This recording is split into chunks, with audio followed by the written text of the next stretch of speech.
Good morning, everybody. Happy Monday. Welcome to TCF Live. My name is Dan Soul. I'll be your host through this next 4 hours of our journey through Courtlandia. We'll start off in Allegan County, Michigan. This is Judge Schoenbeck. There we go. Operating while intoxicated. Mr. McCain, please. Jefferson McCain appearing on behalf of Ms. Bentley for the limited purposes of arraignment. We've reviewed the charging complaint and waive its formal reading. Ms. Bentley will be entering a plea of not guilty today, and she does qualify for a court-appointed attorney, and we would request this matter be set for pre-trial and trial, Your Honor. Thank you.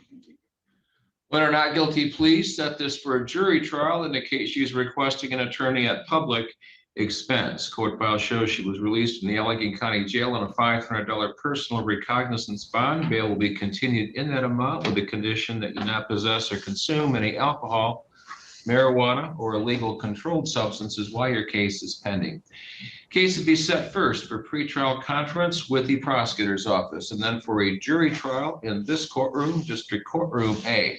The public defender's office has determined you are indigent and they will be appointing an attorney for you at public expense. So an attorney from the public defender's office will discuss your case with you at your pretrial conference. Date and time of that will be sent to you by the clerk's office in the mail. So you are free to hang up from the court proceeding this morning. Be expecting your next court appearance date in the mail. Okay. About 260733 SD, People versus David John Colella, here this morning for arraignment charged through a citation issued by the Allegan County Sheriff's Department on a charge of operating while intoxicated. Mr. McCain, please.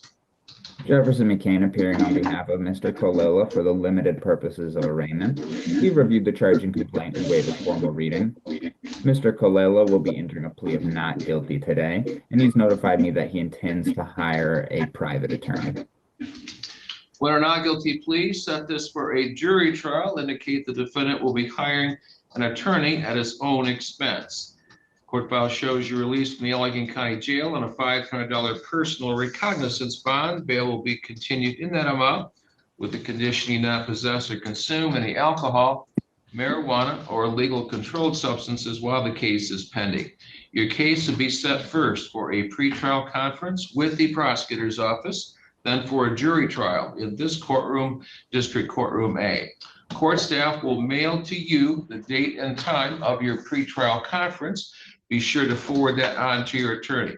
With that, you are free to hang up from the court proceeding this morning. Be expecting your next court appearance date in the mail. Okay? Thank you. I have two files on Ryan Jack Gayhart, 260736SM and 260735ST. Both cases based on the same citation for driving while his license was suspended and operating an uninsured motor vehicle.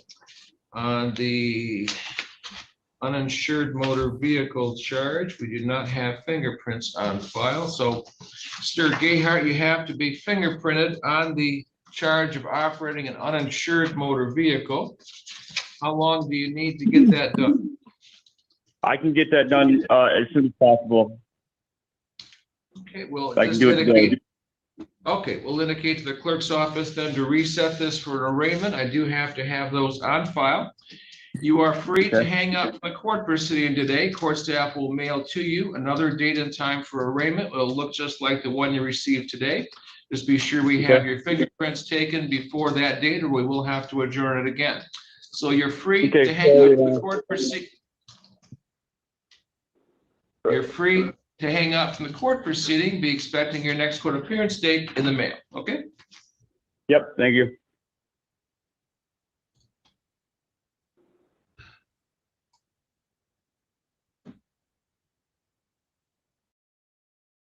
There should have been 3 files in that ticket. Yeah. Okay. 3 times, 4 times. Your Honor, I believe there may have been 4 files on Mr. Gayhart. Yeah.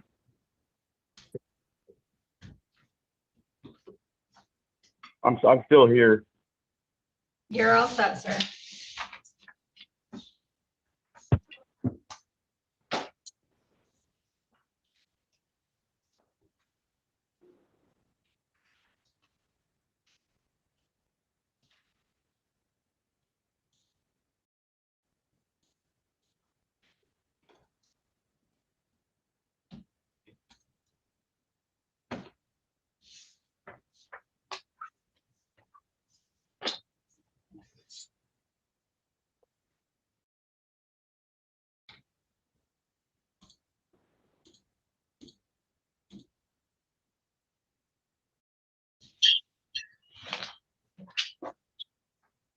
254216 FY. This is People versus Kyle Stephen Hoskins here this morning for arraignment, charged through a felony complaint that was issued by the Allegan County Prosecutor's Office on charge of possession of methamphetamine. Mr. McCain, please. Jefferson McCain appearing on behalf of Mr. Hoskins for the limited purposes of arraignment. We reviewed the charge and complaint and waive its formal reading. Mr. Hoskins does qualify for a court-appointed attorney, and we request this matter be set for a probable cause conference and preliminary examination. Thank you, Your Honor. Charge is a felony charge, and in district court, you are entitled to a preliminary examination on a felony charge. As required, we are going to set this for you within 2 weeks.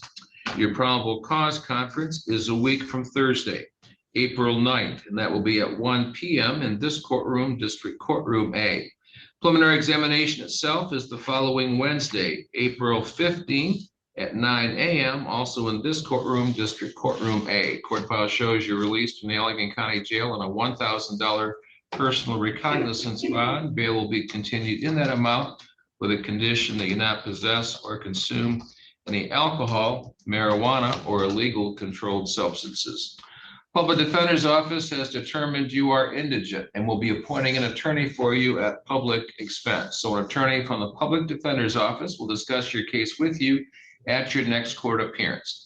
Again, your next court appearance is a week from Thursday at 1 o'clock in the afternoon. So you are free to hang up from the court proceeding today. Okay. Thank you. About 260664 FY, People versus Camellia Rose Jarvis. Here this morning for arraignment, charged through a felony complaint issued by the Allegan County Prosecutor's Office on a charge of child abuse in the 3rd degree. Mr. McCain, please. Jefferson McCain appearing on behalf of Ms. Jarvis for the limited purposes of arraignment.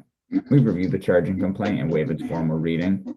Ms. Jarvis does qualify for a court-appointed attorney, and we request this matter be set for a probable cause conference and preliminary examination.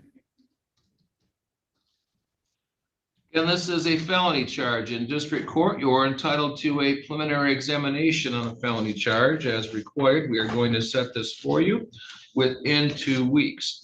Your probable cause conference is a week from Thursday, which is April 9th. And that will be at 1 p.m. in this courtroom, District Courtroom A. Preliminary examination itself is the following Wednesday, April 15th at 9 a.m. also in this courtroom, District Courtroom A. Court file shows bail was set at warrant authorization at $3,000 cash or surety, and that you posted a $3,000 surety bond. Bail will be continued in that amount at this time.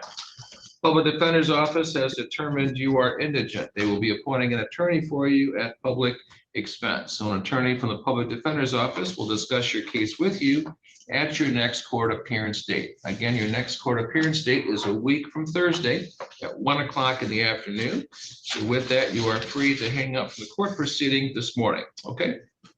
Thank you. About 260384 SD, People versus Ryan Douglas Stroh. Here this morning for arraignment, charged through a misdemeanor complaint issued by the Allegan County Prosecutor's Office on a charge of operating while intoxicated. Mr. McCain, please. Jefferson McCain appearing on behalf of Mr. Coister for the limited purposes of arraignment. We've reviewed the charge and complaint and waive its formal reading. Mr. Coister will be pleading not guilty today, and he's informed me that he intends to hire a private attorney. Well, enter not guilty plea. Set this for a jury trial. Indicate you will be hiring an attorney at your own expense. Court file shows you're released from the Allegan County Jail on a $500 personal recognizance bond. Bail will be continued in that amount with a condition that you not possess or consume any alcohol, marijuana, or illegal controlled substances. Case to be set first for a pre-trial conference with the prosecutor's office, and then for a jury trial in this courtroom, District Courtroom A. Court staff is going to mail to you the date and time for your pretrial conference. Be sure to forward that on to your attorney. But with that, you are free to hang up from the court proceeding today. Be expecting your next court appearance date in the mail. Okay. Thank you.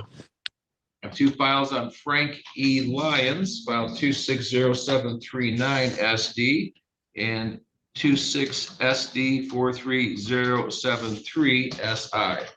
Both cases are based on the same citation issued by the Allegan County Sheriff's Department on charges of operating while intoxicated and improper lane use. Mr. McCain, please. Jefferson McCain appearing on behalf of Mr. Lyons for the limited purposes of arraignment. We've reviewed the charging complaint and waived its formal reading. Mr. Lyons will be entering a not guilty plea today and does qualify for a court-appointed attorney. And we would request this matter be set for a pre-trial and trial, Your Honor. Charge of operating while intoxicated, whether or not guilty plea, set this for a jury trial. Indicate you're requesting an attorney at public expense. Court file shows you're released from the Allegan County Jail on a $500 personal recognizance bond. Bail will be continued in that amount with a condition you not possess or consume any alcohol, marijuana, or illegal controlled substances while your case is pending. That case will be set first for a pretrial conference with the prosecutor's office and then for a jury trial in one of the two courtrooms. Public Defender's Office has determined you are indigent. They will be appointing an attorney for you at public expense. So an attorney from the Public Defender's Office will discuss your case with you at your pretrial conference. On the civil infraction file, the Public Defender's Office will not be representing you, but I will enter a denial for you on that at this time. This case will also be set for a pretrial conference with the prosecutor's office, and if not resolved, be set for a formal hearing. So with that, Mr. Lyons, you are free to hang up from the court proceeding today. Court staff will mail to you a date and time for a pretrial conference in each of those two cases in the mail, okay? About 260762 SD, People versus Gary Chad Senecker. Here this morning for arraignment charged through a misdemeanor complaint issued by the Allegan County Prosecutor's Office on a charge of operating while intoxicated while having a high blood alcohol content. Mr. McCain, please. Jefferson McCain appearing on behalf of Mr. Seneca for the limited purposes of arraignment. We've reviewed the charging complaint and waived its formal reading. Mr. Seneca will be entering a not guilty plea today. Mr. Seneca does qualify for a court-appointed attorney, and we would request this matter be set for pre-trial and trial, Your Honor. Whether or not guilty plea, set this for a jury trial. Indicate you're requesting an attorney at public expense. We'll set bail in this case at $500 personal recognizance. Condition of bail is you not possess or consume any alcohol, marijuana, or illegal controlled substances while the case is pending. Case to be set first for a pretrial conference with the prosecutor's office and then for a jury trial in this courtroom, District Courtroom A. The Public Defender's Office has determined you are indigent and they will be appointing an attorney for you at And once again, judges behaving badly when it comes to dealing with their streams and making them available to all of us. Good morning, everybody. Once again, happy Monday. This is TCF Live. My name is Dan, guiding you through 4 hours of Courtlandia coverage, at least when they provide it. Let's go to Huron County, Michigan, Judge Prill. File number 257280FH. It's time and date set for sentencing. Appearing on behalf of the state of Michigan is Assistant Attorney General Ashley Mercer. The defendant, Hunter Crick, appears via the Zoom application represented by Attorney Nora Corey. The court allowed Mr. Crick to appear via Zoom for purposes of sentencing. Normally, we do not do that in any situation. However, in this one, it has been previously authorized, so we'll be proceeding in that fashion.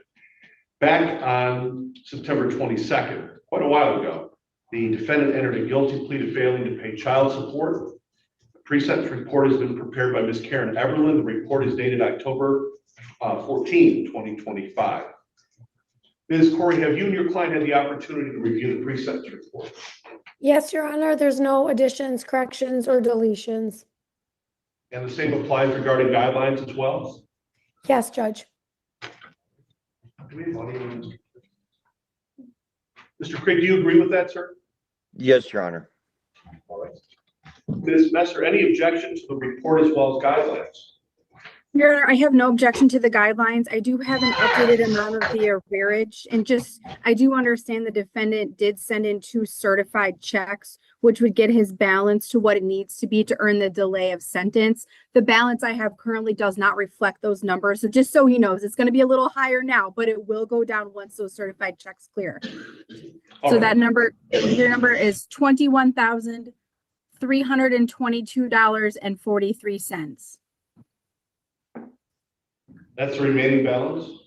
It is, Your Honor. That does not take into account the 2 certified checks that have not been applied yet. Those are being held because they were so large, but it will go down significantly once they are applied. I see. All right. In light of that, then, Ms. Corey, is there anything you'd like to say on behalf of your client before the court imposes sentence? Just briefly, Your Honor. Your Honor, my client's 33 years old. He did serve in the military from 2013 to 2016. He was in the Army. He was honorably discharged. After he was after his military, after he was discharged, he did struggle a lot financially and actually was homeless for quite a bit of time from 2016 until he was able to gain stable housing in the last year or so. But he's now finally starting his own trucking business. It's been steady for the last several months, so we believe that that's going to be prosperous in the near coming future. He is getting back up on his feet. His payments, this has been delayed several times because every time he's been paying down his obligation to this case through misdue, they were applying a portion of it to his other child support matter, I believe in Gladwin. He didn't understand that that was happening for so long. So he has been paying the amount down. He has been putting the money enough to pay this amount down this whole time. It's just been getting split from 2 different places. He now knows how to pay it, so it gets directly applied to this case and how he needs to pay it to apply his child support to another case. So I don't think that's going to be a problem moving forward.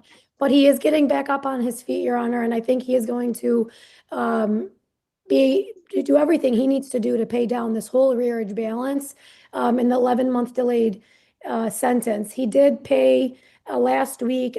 He sent in a check, I believe, for $2,900 and another check for $560 to this case. That's the one that's we're waiting to be applied for. But he obviously takes this very seriously, Judge. So I don't think he's going to disappoint at all during this delay sentence.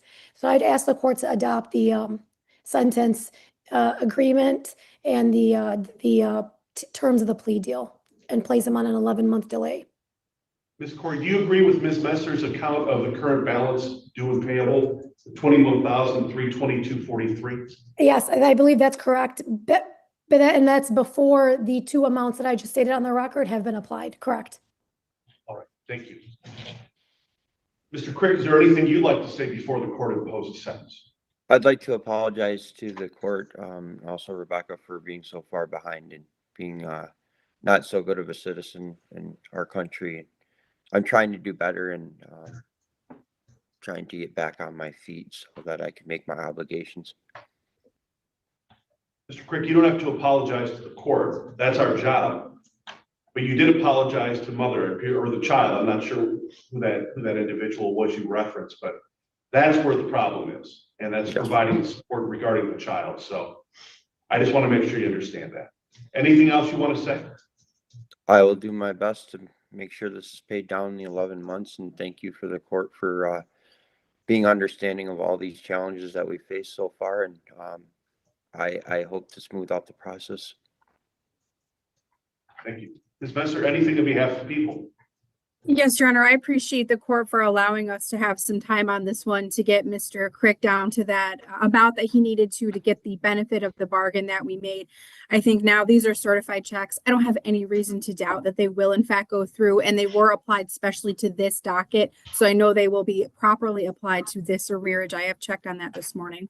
So I would ask Your Honor to adopt the recommendation, which goes along with our sentence agreement, to delay the sentencing for 11 months, give Mr. Crick an opportunity to get the benefit of the bargain and earn the reduction of his charges as we originally bargained for. Thank you.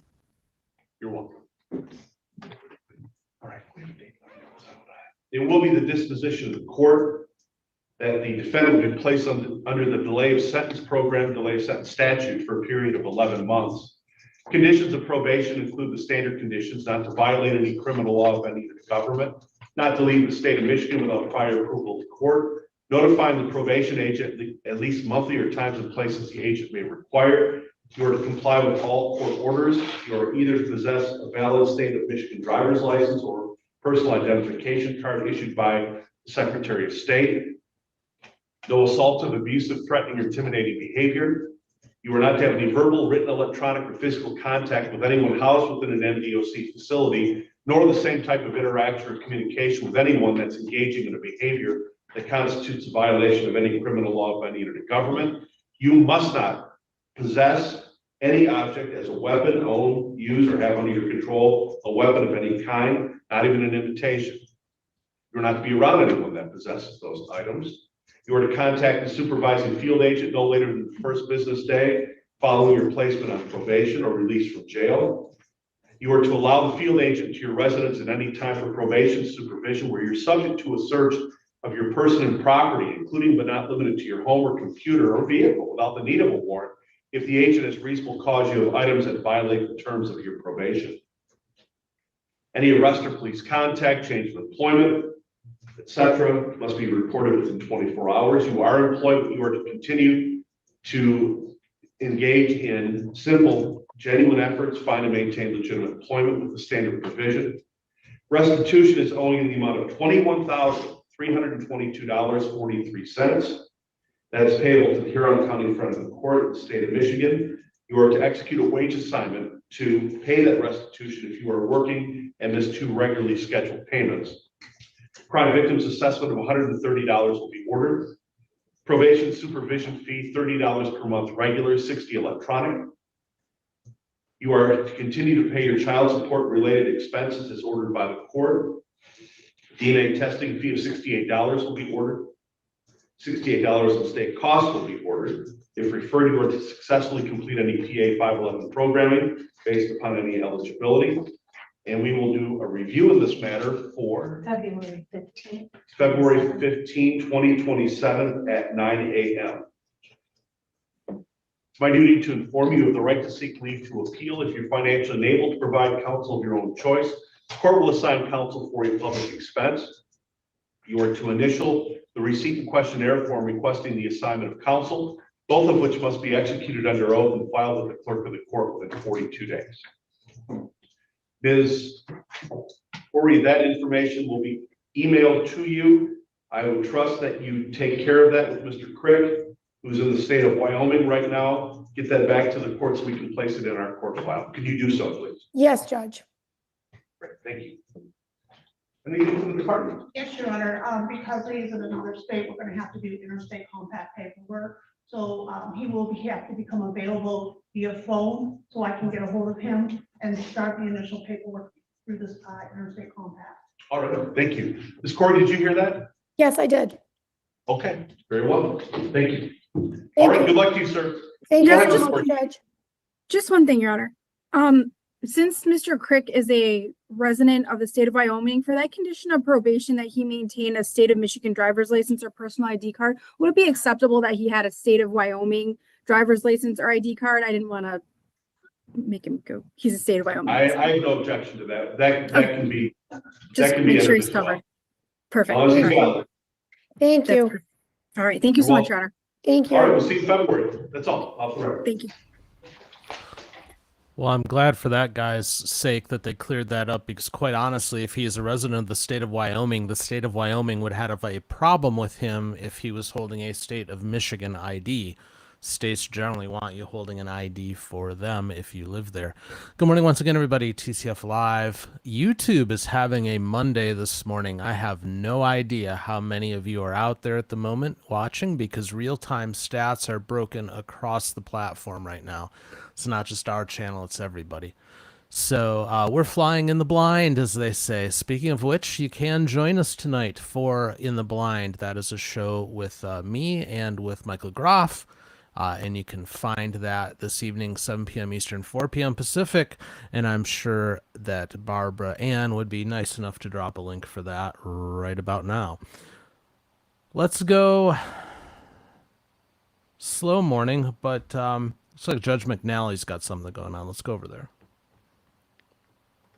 Defendant was not properly served. This is a land contract forfeiture case.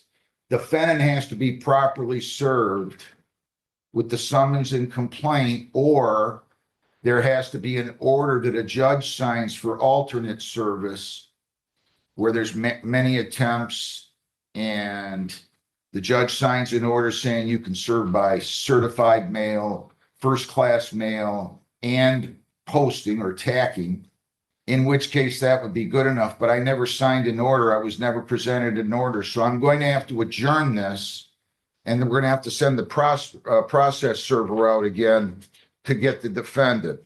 You might want to hire a lawyer. This is a little bit more complicated. This is land contract forfeiture. I would suggest you get a lawyer.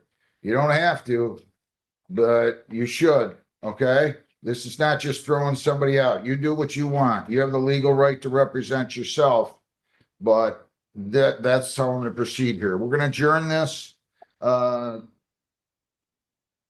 don't you give me a new date there, Linda? Or For just 1 week or 2 weeks, Your Honor? we got to have him reserved. Let's make it 2 weeks. Okay, how about, so it'll be April 13th at 8:30? Perfect. April 13th at 8:30. But I want you to listen, sir. You should get a lawyer. I'm not trying to give lawyers business, but you know, there might have to be a motion for listen. There might have to be a motion for alternate service if they can't find the defendant. So you do what you want. I'd suggest you get a lawyer. You have to have you should get a lawyer. That's all I'm going to say, but you do what you want. Okay? Thank you. Bye. Owners Management versus Justice Wade, 2601102. Morning, Your Honor. Attorney David Lechner, P number 67994 on behalf of Owners Management. Is Justice Wade? I thought she was out there. She was here. I spoke with her in a breakout room, Your Honor.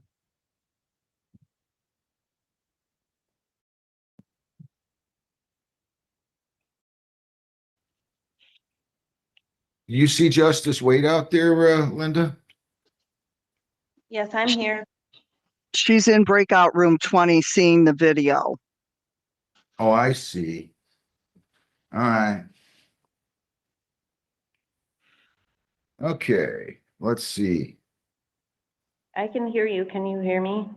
Well, I need you to finish watching the video, okay? And then you come back Okay. in here. Yeah, Miss Bordine, please join breakout room. Thank you. Okay. Is Park Place here yet?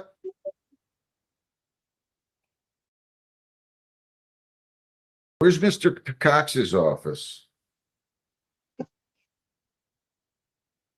I'm bringing him in right now, Your Honor. All right, Mr. Cox's office is here. Yes, Mr. Brown. Okay. Park Place Apartments versus Allaige Taylor, 2601131. Good morning, Ms. Taylor. Your name, please? Alize Taylor. Good morning to you. Mr. Brown, your appearance? Good morning, Your Honor. Jeremy Brown on behalf of Plaintiff. Ma'am, did you listen to and understand the rights on the video? Yes. You wish to apply for funding or speak to a lawyer? No. All right, so that's again the first thing I use. Could go through all of this. I want to show you. I could get through all this, but you know, if they watch the video, they can totally live. Okay, so now, Mr. Brown, can you tell me just the total amount that is owed? Sure. $1,399.17. You agree that you owe that amount, ma'am? I paid all of it except for that extra yesterday. Like it's all paid off. I wasn't sure because I hadn't gone to court yet, but all of rent is paid. So I haven't paid the court rent, but court stuff, but I have paid rent yesterday. How much did you pay them yesterday? Yes. How much did you pay them yesterday? All of it. Yesterday I paid 500 and the day before that I paid another 500. So not 500. It was like all of it is paid. Like Wait a minute, listen, 12 please, slow down for me. Sorry.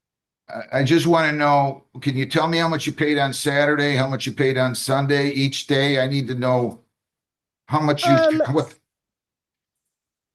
Go ahead. Saturday I paid 500 and yesterday I paid about 700, I'm pretty sure. About, I don't, that word about doesn't work with math. Mr. Brown, do you have a record of that? Not yet. I mean, that Why would, don't you call the manager and find out? Get him to log in or else I'm just gonna adjourn this a week. yeah, I mean, I think she admits even though if she paid the 1,200, she hasn't paid the court cost basically. So Good enough. Adjourn it to April 6th at what time, Jennifer? Or Linda? It'll be 10 o'clock, I'm sorry. Ma'am, April I 6th, want you to 10 o'clock. understand, 10 o'clock in the morning. Make sure that you paid the whole balance and then they will dismiss it. So you have to know Okay. exactly how much you paid. He thinks you owe $13.99.17 less whatever you paid in the last 2 days. So I'll adjourn it until next Monday. It would be nice if you didn't have a judgment on your record and you can take care of this and then they'll just go ahead and dismiss it, okay? Okay, if I pay everything by Friday, do I still have to come or do I come on Friday? Just want you to make sure that you have a dismissal in order in hand before you don't show up. So show up Yeah, unless you have an order of dismissal that I've signed and has been sent to you and received by you, okay? Okay, thank you. Have a good day. You too. Bye-bye. Gibraltar Point versus Joseph Kowalski, 260-1100. Mr. Kowalski, your name? Joseph Kowalski Jr. Mr. Brown, your name? Jeremy Brown on behalf of plaintiff. Sir, did you listen to and understand the rights on the video? Yes, Your Honor. Do you wish to apply for funding or speak to a lawyer? No. How much is owed on this one, Mr. Brown? $1,368.34. Do you agree that you owe that amount? No, sir. How much do you owe now? $630. When did you pay the other? I paid 548 something this morning. Then last week or the week before I paid another 600 or something like that. But it shows on my account on Rent Cafe for Gibraltar How much do Point you owe as that? $630, which I will pay tomorrow. Mr. Brown, is it me or can the office not text you or email you or show up when they've got these payments? I don't want to have to keep adjourning these if we can avoid it. I'm going to adjourn this one to April If you 6th. paid this morning, I don't think they would have that Okay, April 6th at what time? Linda?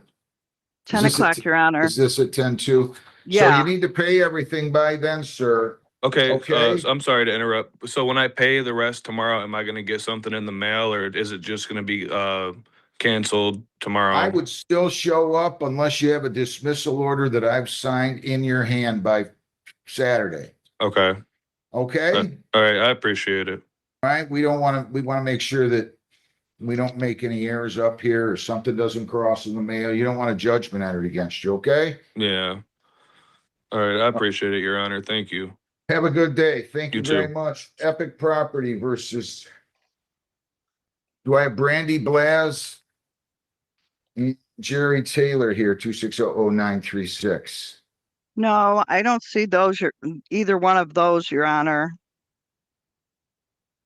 This was a termination, Your Honor. They appeared and they said they were going to be turning in the keys. And I talked to my client this morning. They said they still haven't turned the keys. They left a note in the door saying they vacated, but they have not returned the keys. So it's kind So you need a judgment. So you need a Yeah. judgment. I'll give you a judgment by default. So we'll give you a writ date of April the 9th. Okay. Will you please give me that judgment this morning, though? Well, I'll get you right after. Inundated with these landlord tenants on these days, so I want to make sure I get to it today, okay? Thank you. Understood. Epic Property versus Jillian Carroll and Ryan Carroll, 2601087. I have had neither defendant show up, Your Honor. You paid for a second mailing. this is for non-payment of rent. You can go ahead and give me your breakdown. And I'll give you a default. Thank you, Your Honor. The rent to retain possession, $1,121. Cost of $223.56 for a total of $1,344.56. Are there any late fees? Checking right now, Your Honor. The late fees, I know you kept them at 75. There is two $50 late fees, Your Honor. So your principal sum is only 1,021, true? Correct. What? Hold on, Your Honor. Wait a minute, Your Honor. I'm looking at this ledger. They've already added. No, wait. So they made a payment of $1,304 on the 26th, take it to a zero balance. So the numbers that I'm giving are April 1st numbers. So then this should just be dismissed, Your Honor. Okay. Yeah, because this is it's $1,400 the amount, and that is all from April 1st. So yeah, so they made a payment and zero the balance out on the 26th. Good enough. Case dismissed. Motion of the plaintiff, Epic Property versus Canaz. All right. All right, friends. Good morning once again. TCF Live, a hectic Monday out there. Again, I'm flying in the blind. I have no idea how many of you are watching this morning because YouTube stats are broken. So do me a favor, say good morning in the chat if you have not already, so I know that you're there. But I do know this. 80% of the audience who watches this channel is not subscribed to this channel. So if you're lurking out there this morning and you aren't subscribed, do me a favor and hit that subscribe button. There is a war going on right now between human-created, human-curated content like this channel offers and the AI slop that is out there. And one of the largest quality signals we can send to the algorithm to win that war is to have more and more subscribers. So not only for this channel, but for others as well. If you appreciate human content and that's what the channel provides, then do subscribe to them. It is a huge help. Otherwise, you're just going to keep getting more and more AI slop. Let's do this. Let's go up to Judge Elmore. Say good morning to him. Call by taking up the case of people of the state of Michigan versus Daniel Schoenbeck.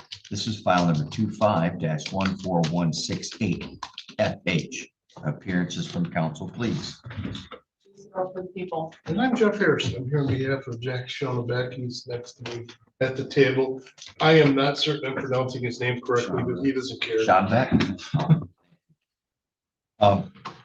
We are on the record this morning to sentencing. We're going to go over the PSI here in just a second. And I had a question.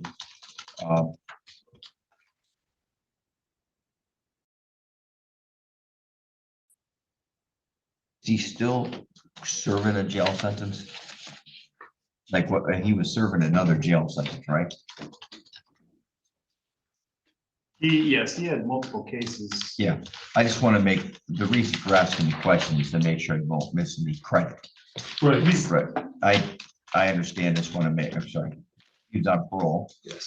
In the parole hold, correct? Yes. All right. And are there any? Is he still serving that sentence of 132 days? No. That expired, but I'm trying to get the date for you. All right. Was it January 1st? No. No problem. I just want to make sure that I have just an idea of what the time is that he's been serving. I can, while it may not be authorized, I'm sorry, automatically included for jail credit, I'm just mentioning it out loud, so there's a record of me doing so I can take that. All right, so now I'm going to continue to look here at the case after I have the file.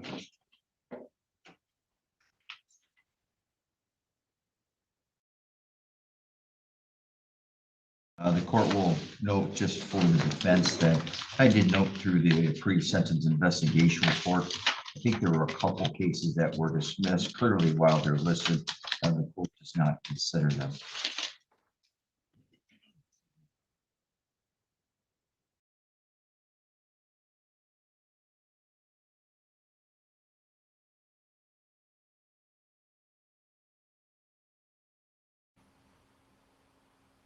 While he reads through papers, Tim, thank you Alright, for it gifting does 5 not memberships. appear that I caught any corrections myself. Let's now turn it over to the people. Ms. Dahl, any amendments, corrections, or objections to make to the contents of this report? And I would ask for a correction on page 14 of CFJ 284. Your significant others. Brittany Valence, it states as a significant other. I would ask that it be amended or corrected to former significant other. She is no longer in a relationship with him. Is that true, Mr. Schoenbeck? To be honest with you, she's been reaching out to my family this whole time, so. You don't know. According to her, she loves me and wants to be with me, so she's been waiting for me. That was her words. I can show you proof. It doesn't really matter. We'll just leave it alone. Unless she's here. Is she here? She, as far as I know, she's not. She stated she didn't want to be here. She did speak with our victim advocate, and she stated that he's been trying to contact her from the jail, and she's blocked him and has contacted. I'll just make a mental note in my own mind because it's not that big of a deal. All right, any other corrections? Sure, Your Honor. All right, Mr. Harrison. I have no proposed corrections, Your Honor. Allocution then, Mr. Harrison. Well, on one case, on one account rather, this is definitely the less I say, the better type situation. It's a favorable recommendation. It's a very good sentencing guideline, given his somewhat cluttered past. I would simply make a note that he has been in jail for 133 days. Yeah, it looks like I've got a. Yeah, it was November when he got arrested. It took us a while to sort out what was what and who was who, as far as like the overlapping people that had sort of a lien on him. But here's where we are. This is a good juncture for someone to intervene with Jack, because for the first time in a long time, I think his head is relatively clear. He made excellent statements regarding the future to me, which indicates to me that he has some degree of insight that perhaps was lacking in the past. And I'm pretty impressed with his demeanor as far as dealing with this case in a straight up manner and being honest, at least with me, with regard to his intentions for the future. I think he has better days in front of him. And I think once all of this stuff, and that includes the state of Ohio, et cetera, is behind him, he's got a good plan and a good outlook for the future. The bottom line is, I think a lot of his criminal behavior can be associated with substance use and abuse.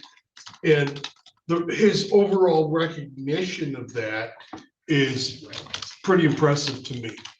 And that's the conversation he and I have been having, is how do we not have this cycle repeat itself in the future?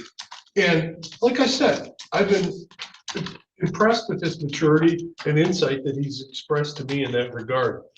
I think the recommendation is 0 to 17 for a 6-month jail sentence, I think is so appropriate here that I don't even know if I would have any way to convince you, Judge, that it was an unreasonable request, but for the fact that he's already spent 133 days in custody. We realize he's not entitled to day-for-day credit for that, but that is a significant amount of time, and I think he's used it wisely. Thank you. Thank you.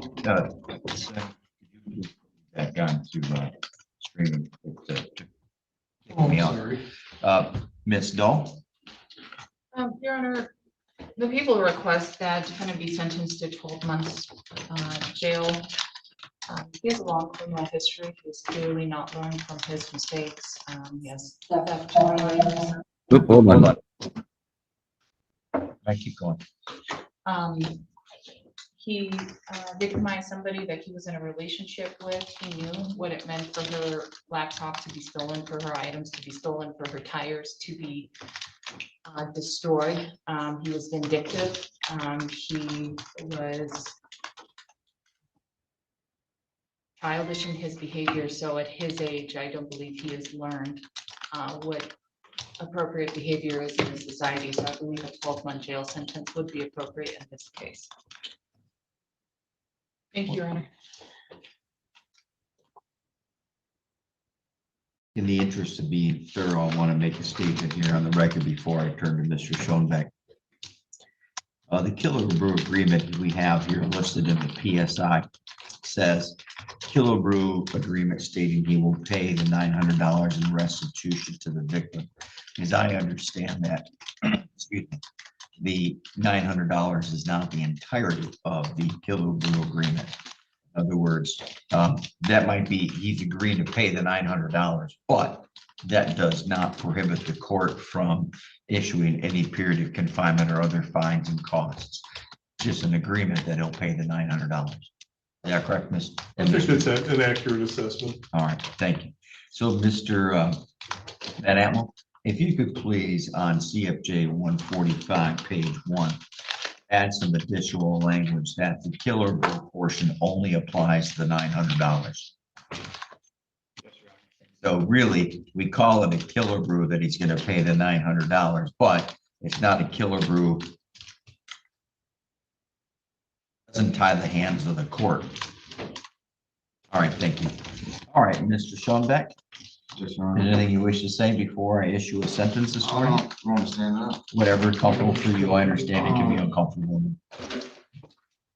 I understand what she's saying, the whole victimized thing and everything. You know, it wasn't as bad as everybody's trying to make it seem. I mean, like I said, I have multiple emails, messages, and everything of her even saying she was lying. Like that her boyfriend made her say half the stuff she said, you know. Of which part? Because there was another case where they said that I put my hands on her, you know. Oh, okay, so the and statements. like, you know, like the tires and stuff, you know, she said she paid out of pocket for all this stuff, but she didn't, you know. My family fixed her vehicle, you know, she was living at my house up until last month, you know, so. But I've been trying, like, I understand, like, you know, my anger got the best of me. I was using methamphetamines. Every time I use them, I end up doing stupid stuff, and I come to understand that, you know, and I'm trying to get help. I see CHS every 2 weeks, Catherine Michael at the jail. I'm in a men's group with her. I got pre-approved for rehab. Obviously, I'm probably not gonna be able to go to the rehab because I got a hold in Ohio, but, you know, I've been trying to get it under control. But when you talk about the statements made by the girl, yeah, those didn't apply to the stealing of the backpack. Well, she told me she understood why, because she took stuff from me that was in that backpack, and I took the backpack to get my stuff back, and then gave the backpack to the cops. Like, as soon as they asked me, I said, here's her stuff. You know, nothing was damaged or anything. I gave it right back to them because I didn't want her stuff. I wanted my stuff. Okay. You know, and I understand that I had a key to the truck and everything. I didn't break into it. I opened the door with the key, took out the backpack that had a bunch of my stuff in it, and you know what I mean? I know I shouldn't have did it. I guess, you know, I didn't realize it was going to be as big, you know, and yeah, I did take it a little further. So the vehicle, yes, who owned the vehicle? Brittany owned the vehicle. And were you dating Brittany at the time? And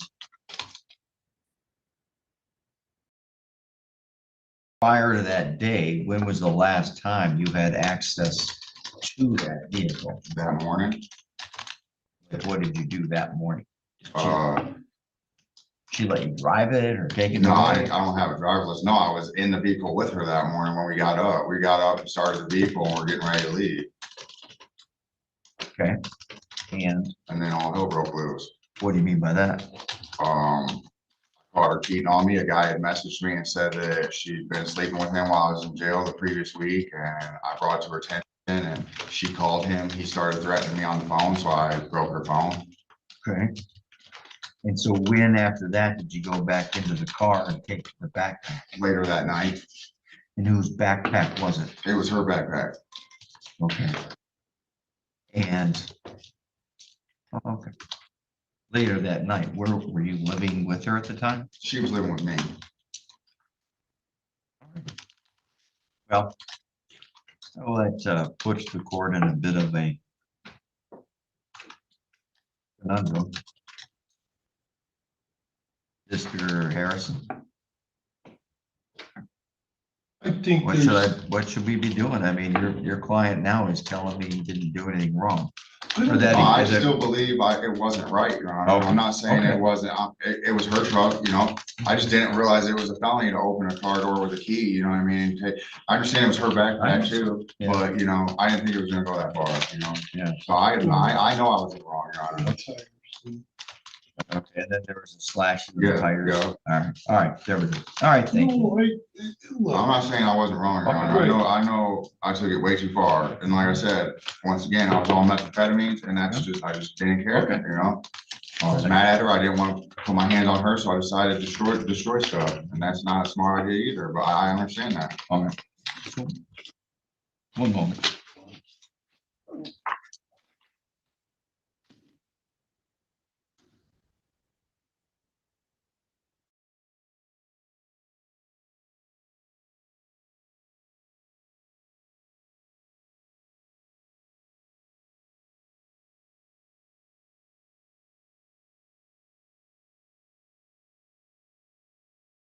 All right, Ms. Dahl, when I look at CFJ 284, page 12, and I look at the two cases, 13 and 14 of 14.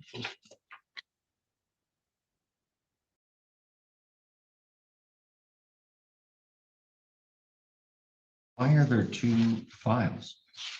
But isn't this all the same day? The same police group, I mean. It was two different police reports. The sheriff's department investigated the morning domestic violence and cell phone breakage. Okay. Later, she went to work. All right. While she was at work, he broke into her vehicle, slashed her tires and took her laptop. All right. So it was two different entities, law enforcement entities that investigated based on where the location was. Here's my, I understand that.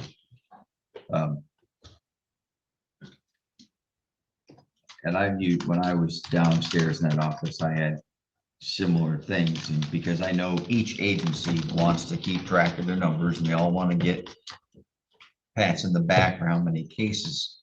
Do you have any idea? Look at how much time, because your office charged two different files, even though they're all the same day, same series of events and related. And then he gets one case resolved.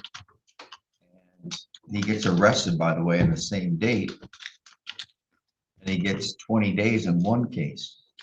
So I'm going to give you credit for the 20 days because the prosecutor's office decided to take twice as much time, twice as much energy, and sentence you on one case where you should have gotten credit in this file. That to me is taking up way too much time. Thank you, Your Honor. So I don't understand that. I understand it's two different agencies, two different reports, but judicial efficiency and economy can tell you charge them together or process them together. So in my mind, I'm going to give you credit for that sentence because you should have gotten them resolved at the same time. Doubled it, in my opinion.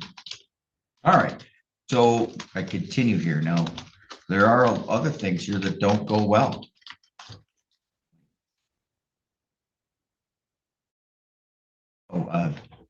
Mr. Van Atmon, CFJ 284, page 1.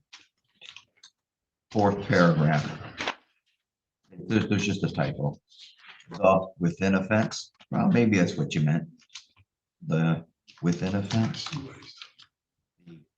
Burn offense. I don't know, whatever. I just thought it read funny, but you're fine. You've got 11 adult felonies, 8 adult, you have 8 misdemeanors. You've got this problem here of a life of drugs, weed, and alcohol. Methamphetamine for 9 years, marijuana for 26 years, which of course is before it became quote unquote legal, and alcohol.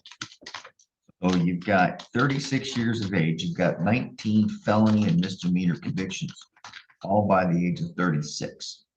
You've had jail, prison, probation, parole, and you keep involving controlled substances. You're setting yourself up for repetitive failure. I don't know what it takes. This is where the court has to balance the interests of justice, deterrence, give opportunities, rehab, or just take the key, throw it inside the trash container here to my right.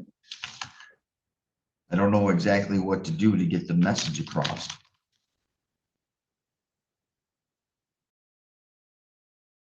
I understand you were upset. You had a good reason to be upset.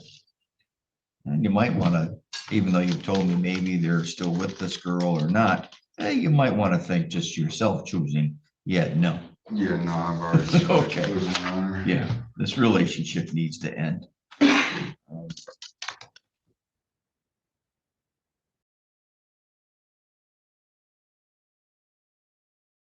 Your criminal history is, like I said, already, not good. Your juvenile history began in 2003. The first one I noted, you got the disposition on September 3rd of that year. And then you picked up your second juvenile case the same day. So in those, you've got assault and battery and damage to property.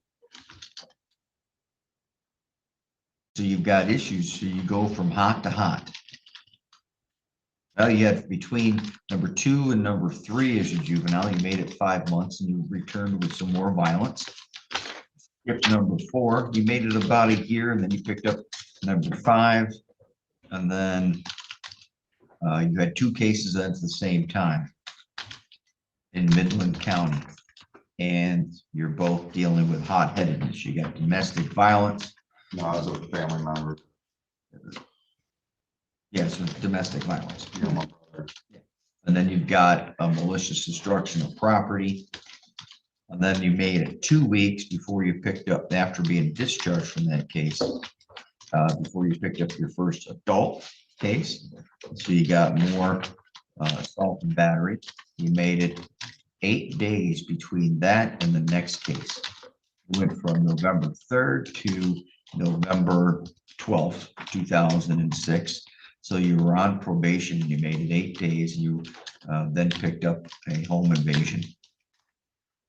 In that file, there were multiple probation violations. 1, 2, 3, 4, 5 different requests and warrants. Then you get sent to prison. While you're in prison,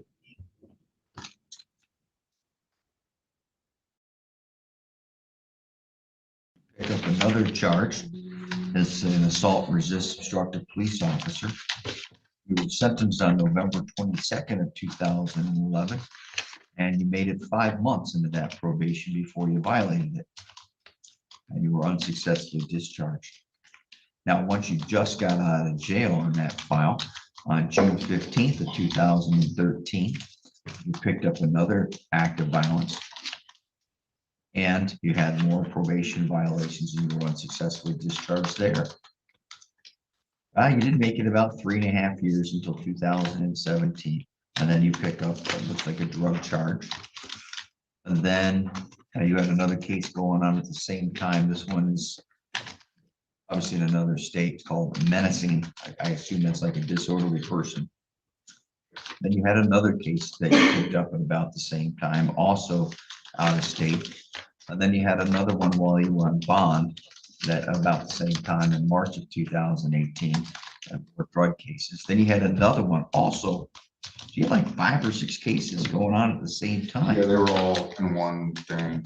Yeah. I got sentenced on them all at the same time. Yeah. Well, yeah. And you get to see all the overlappings, probation violations, drugs, unauthorized use of a motor vehicle. Several. It's continued. Receiving and concealing stolen property. another one in 2018, felonious assault, so more violence. Then you got sent to prison for that one. Yet another one at that same time. This is a sixth case going on at the same time, and there's more theft. All right, so now here you are in 2025, and you're violating parole. You already picked up the one case that we talked about earlier. That was the destruction of property. And then now we're here today for the larceny from the motor vehicle. I don't know what to say, but I do need to cover all the reasons for the sentence.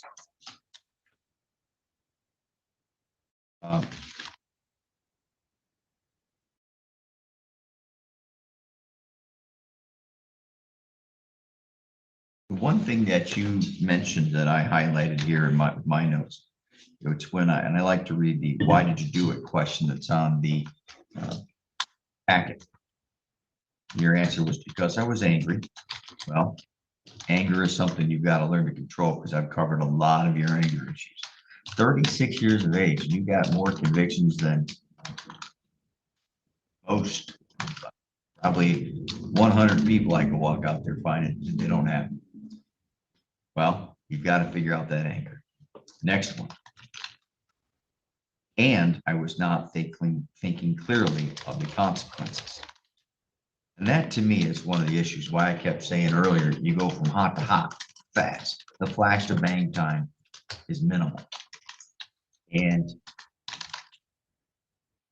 well, convictions and punishment are the consequences. That's where I've got to focus on today. All right, so I know that the intermediate sanction cell suggested here by the guidelines directs the court to start off with the presumption of fines, costs, and probation. But of course, the law says that where I have reasonable grounds, I can deviate and give jail. Also, the court notes that the court is guided by the statutes to give probation when I think the person's not likely to reoffend. By the way, I say it all the time, I completely disagree with the language because it doesn't make sense in MCL 771.1. All right, so the court is sentences the defendant as follows. There's a $68 state minimum fee, $130 crime victim break fund fee. I'm going to do just a $200 court cost because these things should have realistically been processed together. I'm going to do a $500 fine. There shouldn't be any DNA fee. There won't be any supervision, so there's no supervision fee. A $200 court cost. I'm sorry, attorney fee, and the $900 of restitution that was agreed to at the taking of the plea, and that is payable to, I don't remember her name. Brittany Valence. Brittany Valence. Hold on, get her spelling for clerk.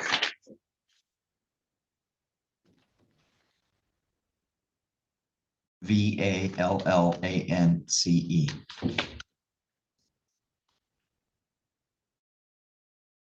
Because I'm not going to give it any probation, the thing is the court needs to figure out what is the fair and appropriate jail sentence. Because again, the court finds that there definitely are reasonable grounds to give a jail sentence.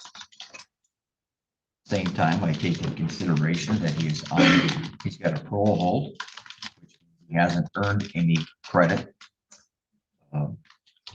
automatically or by law, but I can consider it and give it discretion. Also, he's already served part of the sentence because of the other case.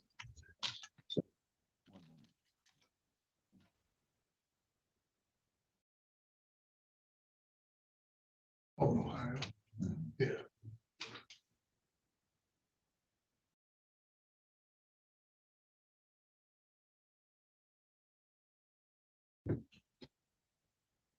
Court sentences the defendant to 180 days with 0 days of credit. While I give 0 days of credit because it's not entitled, I have taken it into consideration in establishing what I believe fair, reasonable portion of sentence. It's also consistent with the recommendation from the Community Corrections, Department of Corrections, I'm sorry. I will say I did have here on my initial post-its. I was going to give the 365 days, but considered everything else, and the fact that you already got sentenced on part of the stuff just seems like you should have gotten credit for some of that. Anyways, all right.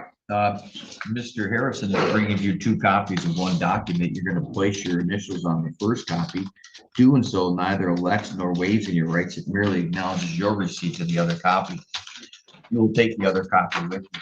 This document tells you that you have the right to appeal the conviction and sentence in your case, that are typically done by filing a claim of right to appeal if you've been convicted after a jury trial. However, based upon the plea, any appeal is by filing an application for leave to appeal.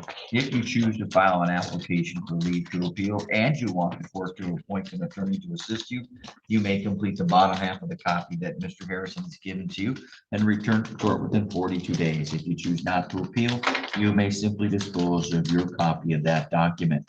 Do you understand? Yes, sir. Mr. Schoenbeck, and I know your mom's here. Let's, give mom some hope. She's going to stop making stupid decisions and you stay off that meth, because that's where people make the dumb decisions, right? I mean, obviously you made a lot of dumb decisions. I covered them all, but you're 36. That's pretty early too. I mean, that's young. You got plenty of time to pull this around and lead a positive life, a clean life, and stop living on the installment plan. Yeah. And while orange might look good on you, matches your hair color and your beard, it's not necessarily the most flattering outfit. So let's start. And plus the accessories that you have on aren't that good either. So seriously, let's figure this out. Keep going to community mental health. Keep getting help. Thanks. I plan to I gotta go to Ohio for my violation. When I come back, I plan to come back to Cadillac, but I plan to go to rehab as soon as I come back. Catholic Human Services is gonna help me get back into rehab, so I'm gonna try to go do like a 6-month program or something, just to. And there's a good program through Addiction Treatment Services. That's where I was at. Yeah, that's where the Koski Hall, I think it is. Yeah. If you have any questions, or there's anything I can do in place of phone call up there to Paula and her team, I will do so. Let me know that.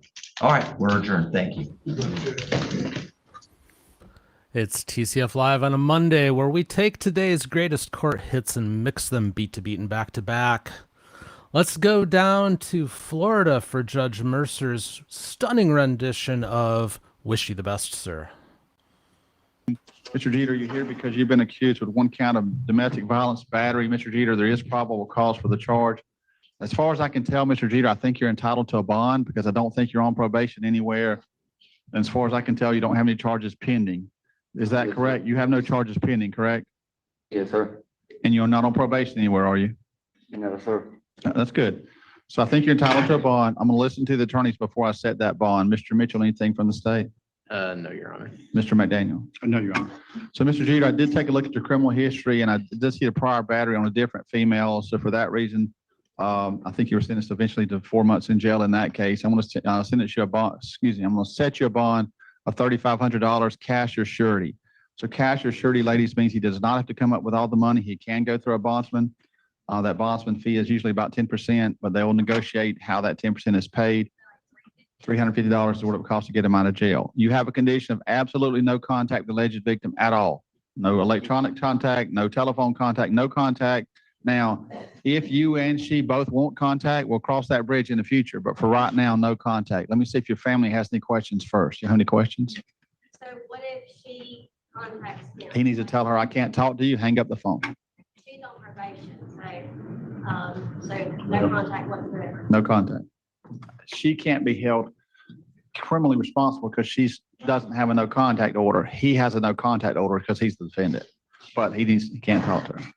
Now, if she wants to have contact, she would contact the Jackson County Probation Office, and they have a form, or contact the state attorney's office, they have a form to fill out, and she can request contact. But until that's approved by a judge, it's better off for him to have no contact whatsoever. Okay? Then he can go to jail. If he gets, it would violate his bond, and his bond would be revoked, and he would have no bond. He would be in jail with no bond. That's how serious it is. Your sister wants to make sure you understand, no contact. Okay, Mr. Trent, Mr. Jeter, do you have any questions? No, sir. Okay, so as soon as the money's posted, he'll be released. The jail's also going to give you a notice for your court date.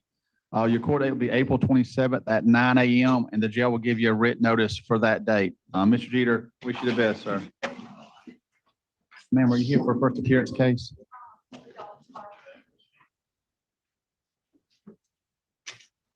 Is that on the arraignment docket?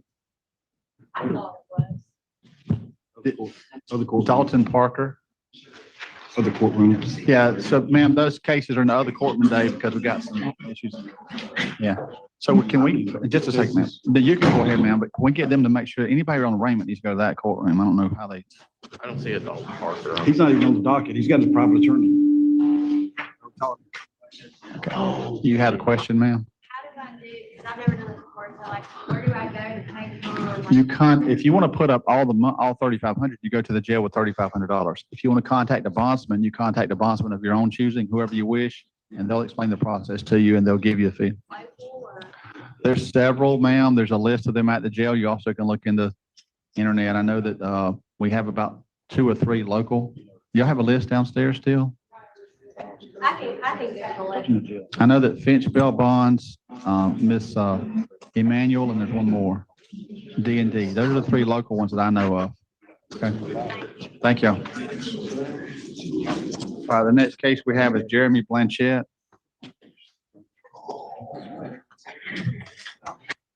Mr. Blanchett, good morning. Mr. Blanchett, you're here because you've been accused of 1 count of driving while license suspended. That's been expired, excuse me, not suspended, expired more than 6 months. Mr. Blanchett, I'm appointing the public defender's officer to represent you this morning. I'm telling you there is probable cause in the complaint. Please listen to Mr. McDaniel. He's kind of going to tell us where we need to go from here. We just asked some kind of reasonable release options. Mr. Mitchell, anything? No, Your Honor. I don't remember much criminal history other than 1 prior charge for the same thing. I think it was about 10 years ago. The only thing I saw was that same charge 10 or 12 years ago. That's all I see too. Mr. Blanchett, are you employed, sir? Yes, Where do you work at? I work on a farm. I'm a farmhand. For what farm is that? Danny Fowler. Okay. Hay farm? Hay, cows, horses, ducks. All right. Mr. Blanchett, I'm going to let you pick between the bond and the conditional release. Given your criminal history being as good as it is, if you'd like to post the bond, your bond is $2,500 cash or surety. I am going to offer you a conditional release because of your criminal history being so good. Either way, you will have a condition not to drive a motor vehicle unless you get a valid license. You get a valid license, driving is fine. But if you get caught driving without a valid license, that would violate your bond or your release. You have any questions about the choice between bond or conditional release? Yes, I don't understand that. Okay, I'll be glad to explain it. So on a bond, that works 2 ways. There's 2 ways a bond works. Your bond's $2,500. You can put up all $2,500 and get out of jail. We'll give you a court date. The conditions of that bond would be don't miss any court dates, don't be charged with any new crimes, and don't be driving without a license. That's how a bond works. The second way a bond works is you don't put up all $2,500. You go through a bondsman. You pay that bondsman a fee. That fee is set at 10% by state law. Although they may negotiate how much you pay up front, they have to charge you 10%. And then they vouch for your appearance. So you pay them $250. They vouch for your appearance. If you miss court, they have to pay the bond. And if you don't miss court, then eventually, the case is over and they will keep that $250. So the difference is if you pay the money yourself, you get it back if the case is dismissed. If you go through a bondsman, you don't get it back. That's their fee for getting you out of jail. That's how a bond works.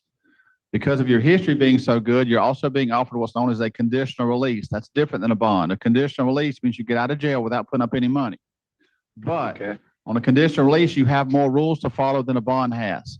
It's cheaper usually, but it has more rules to follow. On a conditional release, you've got the same rules as a bond plus other rules. On a conditional release, you can't miss any court dates. You can't be charged with any crimes. You can't be driving. But in addition to those, on a conditional release, you have to report in once a week by telephone. On a conditional release, you cannot possess or consume alcoholic beverages. On a conditional release, you can be drug tested, and you have to pay a cost of supervision, which is $30 a month. So conditional release usually is cheaper, but the trade-off is it has more rules to follow than a bond does. On a conditional release, you report in by phone, not in person. That's by phone once a week. That's the difference between the bond and a conditional release. Any questions about that choice then? How long is my, how long does it take to get it over with? You'll be in court on, so your court date's going to be April the 27th. That's less than a month away. It may be resolved that day. If it's not resolved that day, you'll get a court date about 45 days after that. The average case like this probably is through our system in 2 to 3 months is probably an average on the high end. Some go longer, but those are pretty rare. Any other questions? No. You want to post the bond or you want to accept the conditional release?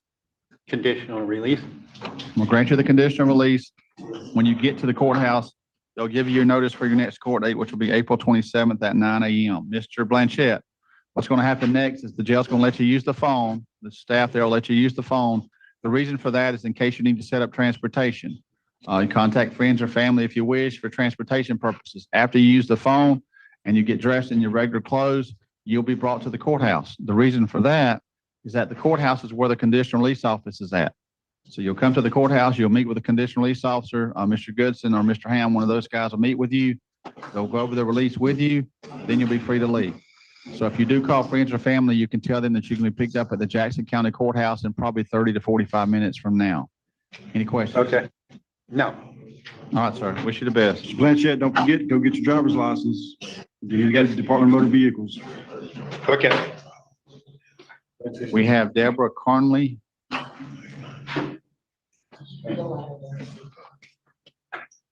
Ms. Carnley, good morning. Ms. Carnley, you're here because you've been accused of violating the terms of your state probation. I've got a copy of a violation of probation warrant in front of me. It has no bond on it. Ms. Carnley, what I'm going to do is go ahead and arraign you on this VOP and try to get you a lawyer appointed if you're asking for one. Ms. Carney, would you like to have an attorney appointed to represent you in this case? Yes. I'm going to appoint the public defender's officer to represent you. Ma'am, please listen to Mr. McDaniel, and we'll see if you have any questions in just a minute. You know, we're going to plead not guilty. Has to set this on the April 23rd court docket, and I advise there'll be an attorney from the public defender's office that'll stop by and visit her prior to that hearing. April 23rd. Mr. Mitchell, anything? No, Your Honor. Ms. Carney, as Mr. McDaniel said, someone from the public defender's office will see you before that court date. Do you have any questions? No, sir. All right, ma'am. Have a good day. Thank you. Kalinda Offhouse.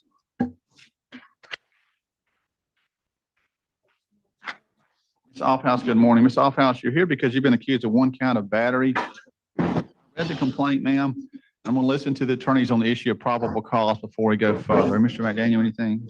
Oh, Your Honor, I just that it was lacking any kind of striking or, you know, it really revolves around, I think, you know, a lot of times that the police, especially Mariana Police Department, get calls frequently from someone, so they just want to put somebody in jail, you know, so they don't get another phone call. And I know there was frequent, you know, interactions this last week from Mariana Police Department with her mother. So, you know, it's just, I didn't see anything in there that rose to a battery, though. We'd ask the court to just take a close look at it.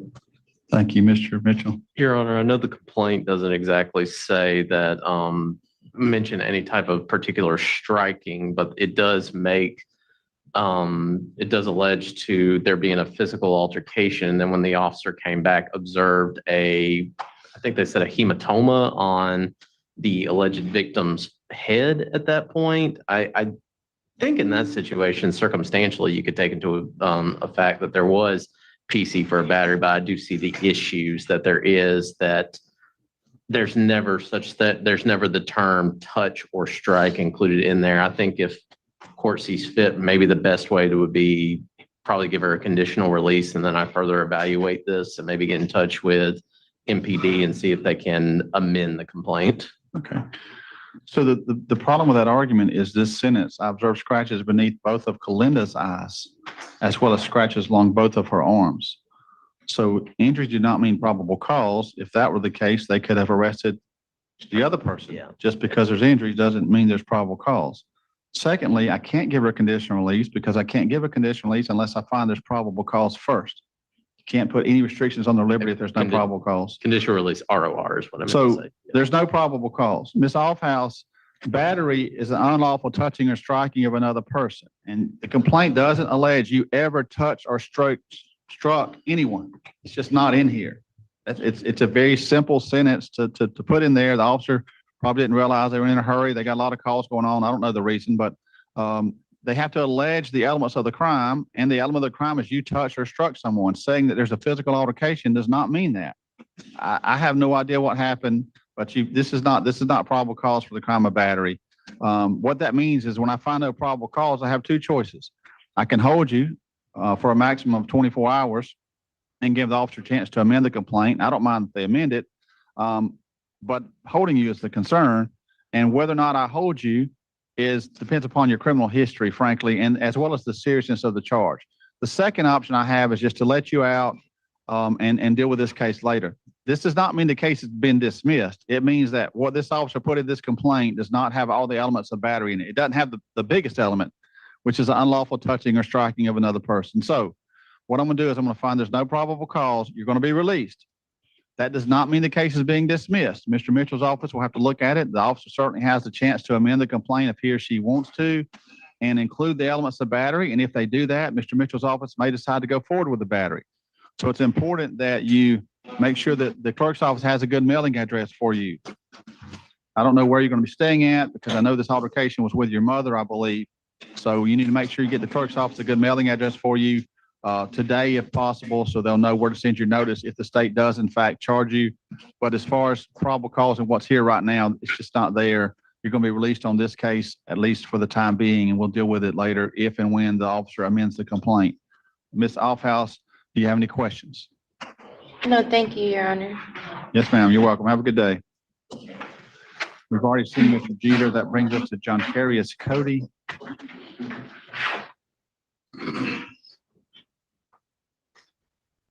Mr. Cody, good morning. Mr. Cody, you're here because you've been accused of leaving the scene of an accident without giving the proper information. And I believe there's already a bond set on the warrant in this case of $2,500 cash or surety. Anything else from the state or defense? Mr. McDaniel, anything? No, Mr. Mitchell? No, Your Honor. So, Mr. Cody, you've got a bond set. You're not being made an offer in this case today. And the reason you're not is that I am 99% sure the legislature changed the law on restitution maybe in July. So I think they changed the law and the state now can collect restitution in these kind of cases for damages. And that was not the law before around July. So I need to give the state some time to look into this. Was there insurance involved on the other side? Is there a bunch of restitution owed? If so, how much and to whom it's owed? Plus your criminal history leads me to believe if I approved an offer in this case, it would be a jail sentence anyway. So you've got the bond set for you. If you post the bond, you'll be released. Your bond does have a condition, no contact with the individuals involved in the auto accident that you were allegedly involved in. Mr. Cody, you'll get a chance to use the phone, sir, to try to post the bond. Also, you'll be given a notice for your court date, which is April 27th. That court date is an out of custody date. What that means is if you're in custody, you'll come on a different day.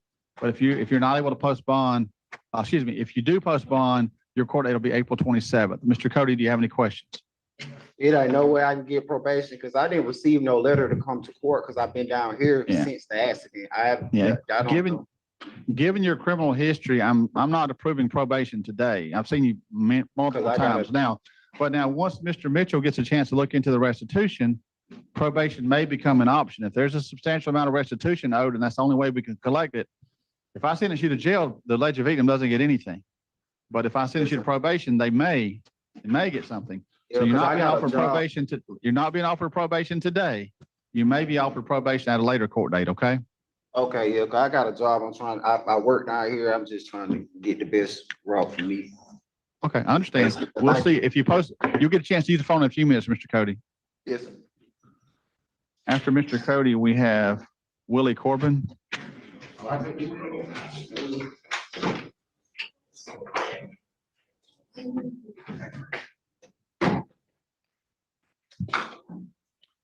Mr. Mr. Corbin, good morning. Mr. Corbin, you're here because you've been accused of one count of possession of drug paraphernalia.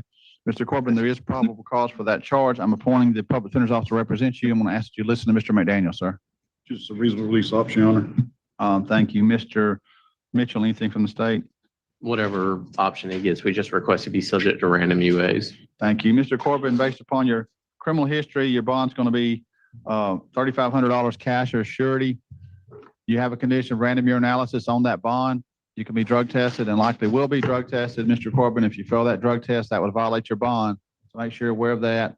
You'll get a chance to use the phone in a few minutes to try to post the bond. And you also will get a notice from the first appearance team, the jail staff, in just a few minutes for your court date, which will be April 27th at 9 a.m.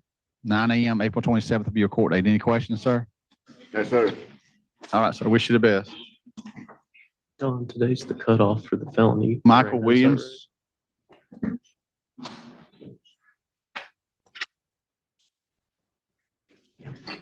Williams, good morning. Mr. Williams, you're here because you've been accused of 5 charges. You've been accused of possession with intent to sell or deliver a controlled substance. You've been accused of 1 count of smuggling contraband into a jail that was marijuana, a separate count of contraband into a jail, which is a weapon, 1 count of driving while license suspended or revoked knowingly, and 1 count of possession of marijuana within 1,000 feet of a church.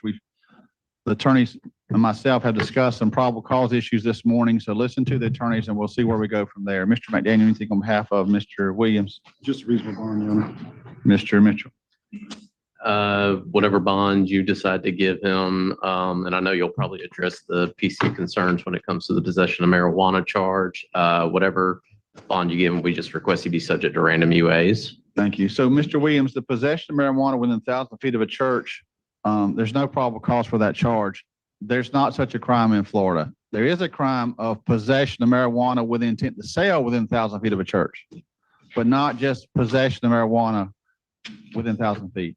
So I think the officer, it got a little confusing here, but there's probable cause for possession with intent to sell based upon the number of packages of marijuana and the total amount. What I'm gonna do is find no probable cause on the reference to church because it's not coupled with the underlying charge. It should be. On the others, there is probable cause. I'm just gonna set your bond at $5,000 on those felony charges each.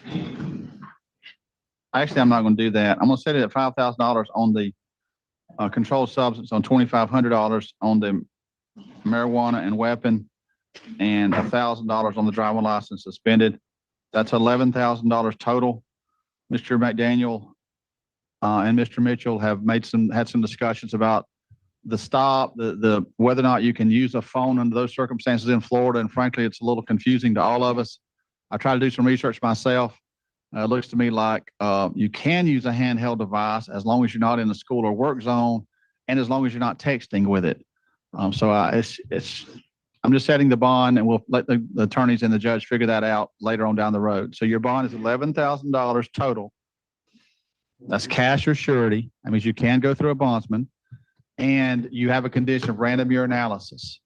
I'm going to ask the jail to give you a notice for your court date, Mr. Williams, and that will be 7th. This is the cutoff day, so it's the 7th. April. Yes. April 7th. Do you want him on that docket? There's virtually no chance of information being filed by then. Do you still want him on that docket, Mr. Mitchell? Given the fact we may have to amend the final charge, I would say put him on the May arraignment docket. Okay, so in your case, make sure Jeannie knows that we did that because there's no way they're going to have information filed that quick, especially with confusing fact pattern. So your court date won't be April the 7th. Your court date will be May the 5th. May the 5th at 8:30 will be a notice the jail will give you in just a few minutes. Mr. Williams, you'll use the phone shortly to try to post the bond. Do you have any questions, sir? Only question I have is about my child support. So when do that get?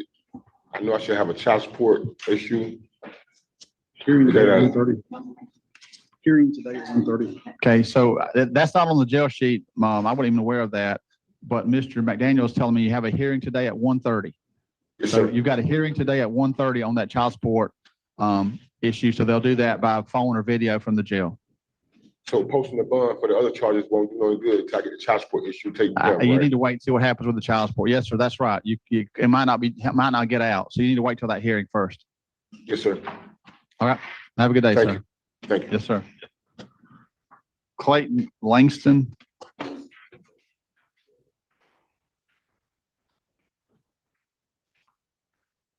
Mr. Langston, good morning, Mr. Langston. You're here because you've been accused of 1 count of possession of cocaine and 1 count of possession of drug paraphernalia. There is probable cause in the complaint. Mr. Langston, the criminal history I've got appears to show that you have never been arrested anywhere. Is that correct? Correct. Okay, that's great. And also the jail sheet says that you work at a farms, Mike Williams Farms. That's in Jackson County. Is that right? Yes, sir. It's right in front of Malone Prison. Mr. Langston, let's listen to the attorneys and we'll see where we go for bond or release options. Mr. McDaniel, anything? Just some kind of reasonable release option, Your Honor. Mr. Mitchell? We have no objection to a reasonable release option as long as he's subject to random UAs.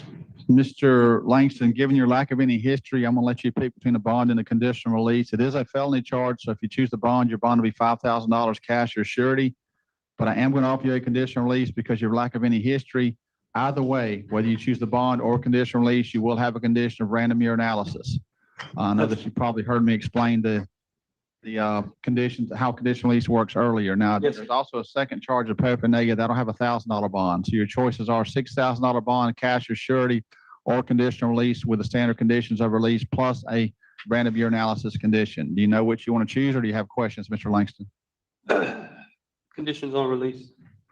I'm going to grant you a conditional release. You're going to get to use the phone, Mr. Langston, to contact friends or family. Then they're going to bring you to the courthouse to meet with one of the conditional release officers who will go over the release with you. The jail will also give you a notice for your court date. This one can be April 7th. April 7th will be his court date. Please, Sergeant, April 7th at 8:30 will be your notice, Mr. Langston. They'll give you that notice before you leave the jail. Mr. Langston, do you have any questions? No, sir. All right, sir. I wish you the best.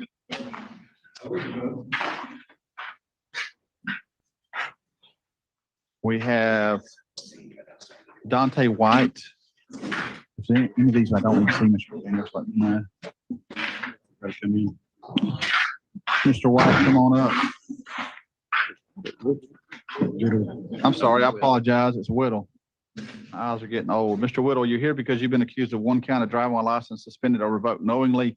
A judge found probable cause this weekend, and you're brought back today to speak with a lawyer, see if we could try to get the case resolved. Listen to Mr. McDaniel, please. Your Honor, I spoke to Mr. Whittle. He's going to plead no contest, understanding he pay a $400 fine within 60 days. If he gets a valid license during that time period before he pays the fine, it'd be $300 and not to drive a motor vehicle without a valid driver's license. He's waived his right to a jury trial and call witnesses.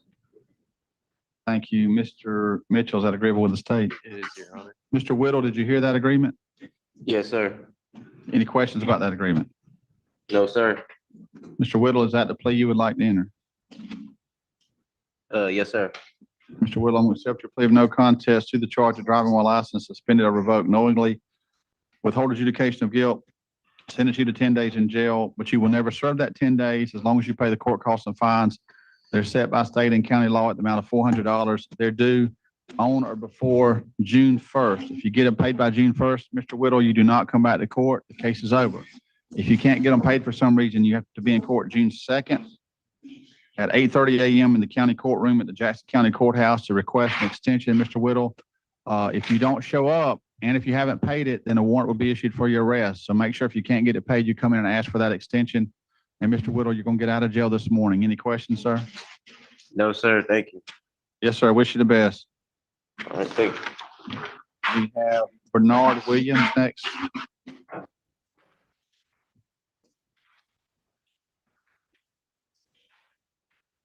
Williams, good morning. Mr. Williams, you're here for first appearance accused of misuse of 911. There is probable cause for the offense. Although it's a little frustrating. Here's the frustrating part, gentlemen. The officer says, Mr. Williams demonstrates ongoing behavior consistent with mental instability. This is not the first instance of law enforcement contact for similar behavior, and it's believed that Williams would benefit from further evaluation and appropriate services. So the officer feels like Mr. Williams would benefit from some mental health services, which the officer has authority to do. It's called a Baker Act. But rather than do that, the officer made an arrest and basically put it on the criminal justice system to try to find services instead of going the route he or she could have taken to get him services. So it is what it is. We've got a charge here this morning. Mr. McDaniel, what's the defense's position, sir? Sure.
Okay, so Mr. Williams,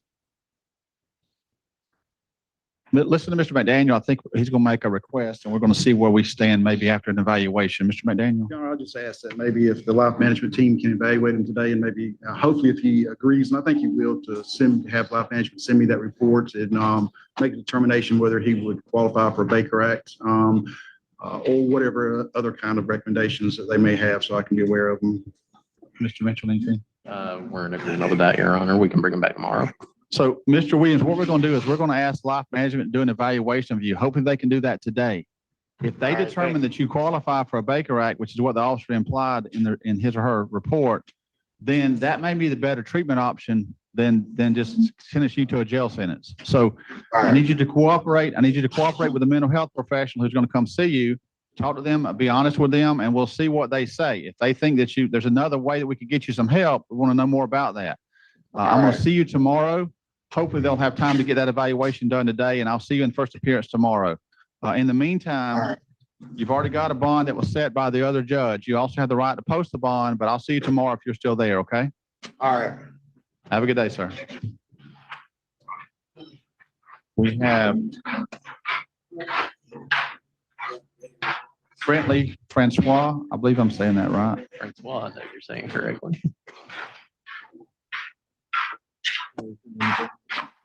Mr. Francois, good morning. Mr. Francois, you're here accused of, good morning. You're accused of violating the terms of your probation in case number 25-172 I'm appointing the public defender's officer to represent you, sir. I'm asking that you listen to Mr. McDaniel, your attorney. Mr. Francois, we're going to go ahead and admit that we violated the probation, understanding 30 days in the county jail, 16 days jail credit, whatever fines are still owed in the case, and this resolved this case today. Thank you. Mr. Mitchell. That is agreeable with the state, Your Honor. Mr. Goodson. Judge, he has $370 court cost arrears and $198.04 restitution arrears. He hadn't paid anything since he's been on PTI nor probation. So, Mr. Francois, if you know this plea, I'm going to order the court costs and fines to be paid as a part of a civil judgment if you don't get it worked off at the jail. I don't ever worry about cost of supervision unless there's a purge involved. There's no purge involved in your sentence. Mr. Francois, is this a plea you would like to enter, sir? Just to let him know, Your Honor, that if he doesn't pay those fines within 60 days, that his license in Florida will be suspended. And if I know he's in another state, they will report it to the other state and they'll suspend his license as well. So, Mr. Francois, hopefully you get the fines worked off at the jail. But if you don't, our clerk's office has to suspend your driver's license after a period of time. Is it 60 or 90? Apologies. I'm just trying to get a better understanding. Just a second. Let me get my question answered. I'll be glad to try to answer your question. Yeah, go ahead. Okay. So if you don't pay those court costs and fines from 60 days when you get out of jail, your driver's license may be suspended and it can be also affect your valid license in other states. Now you had a question, sir.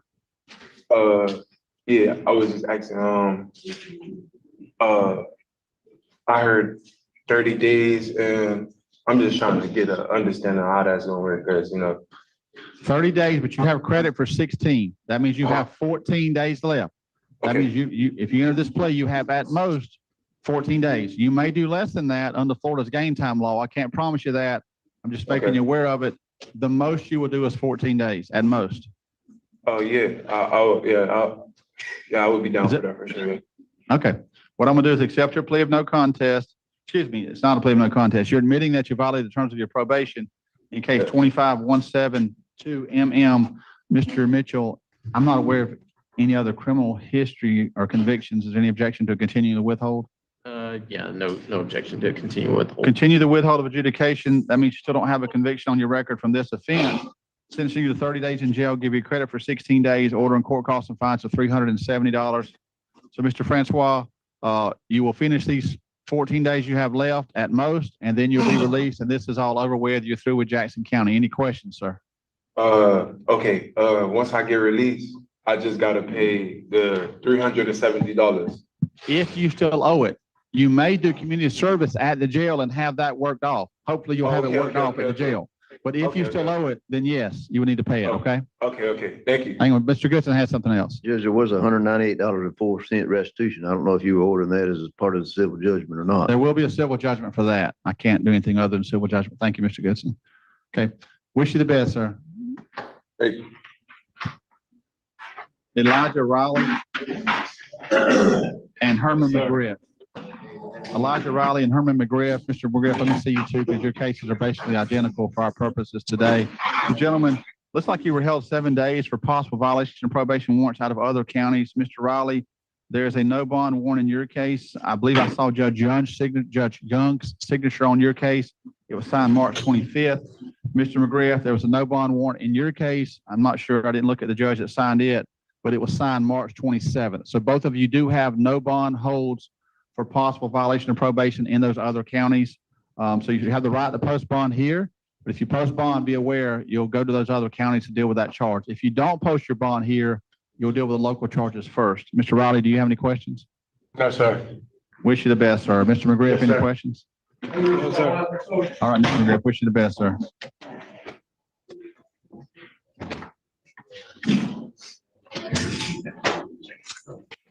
I think that's it for our first appearance list.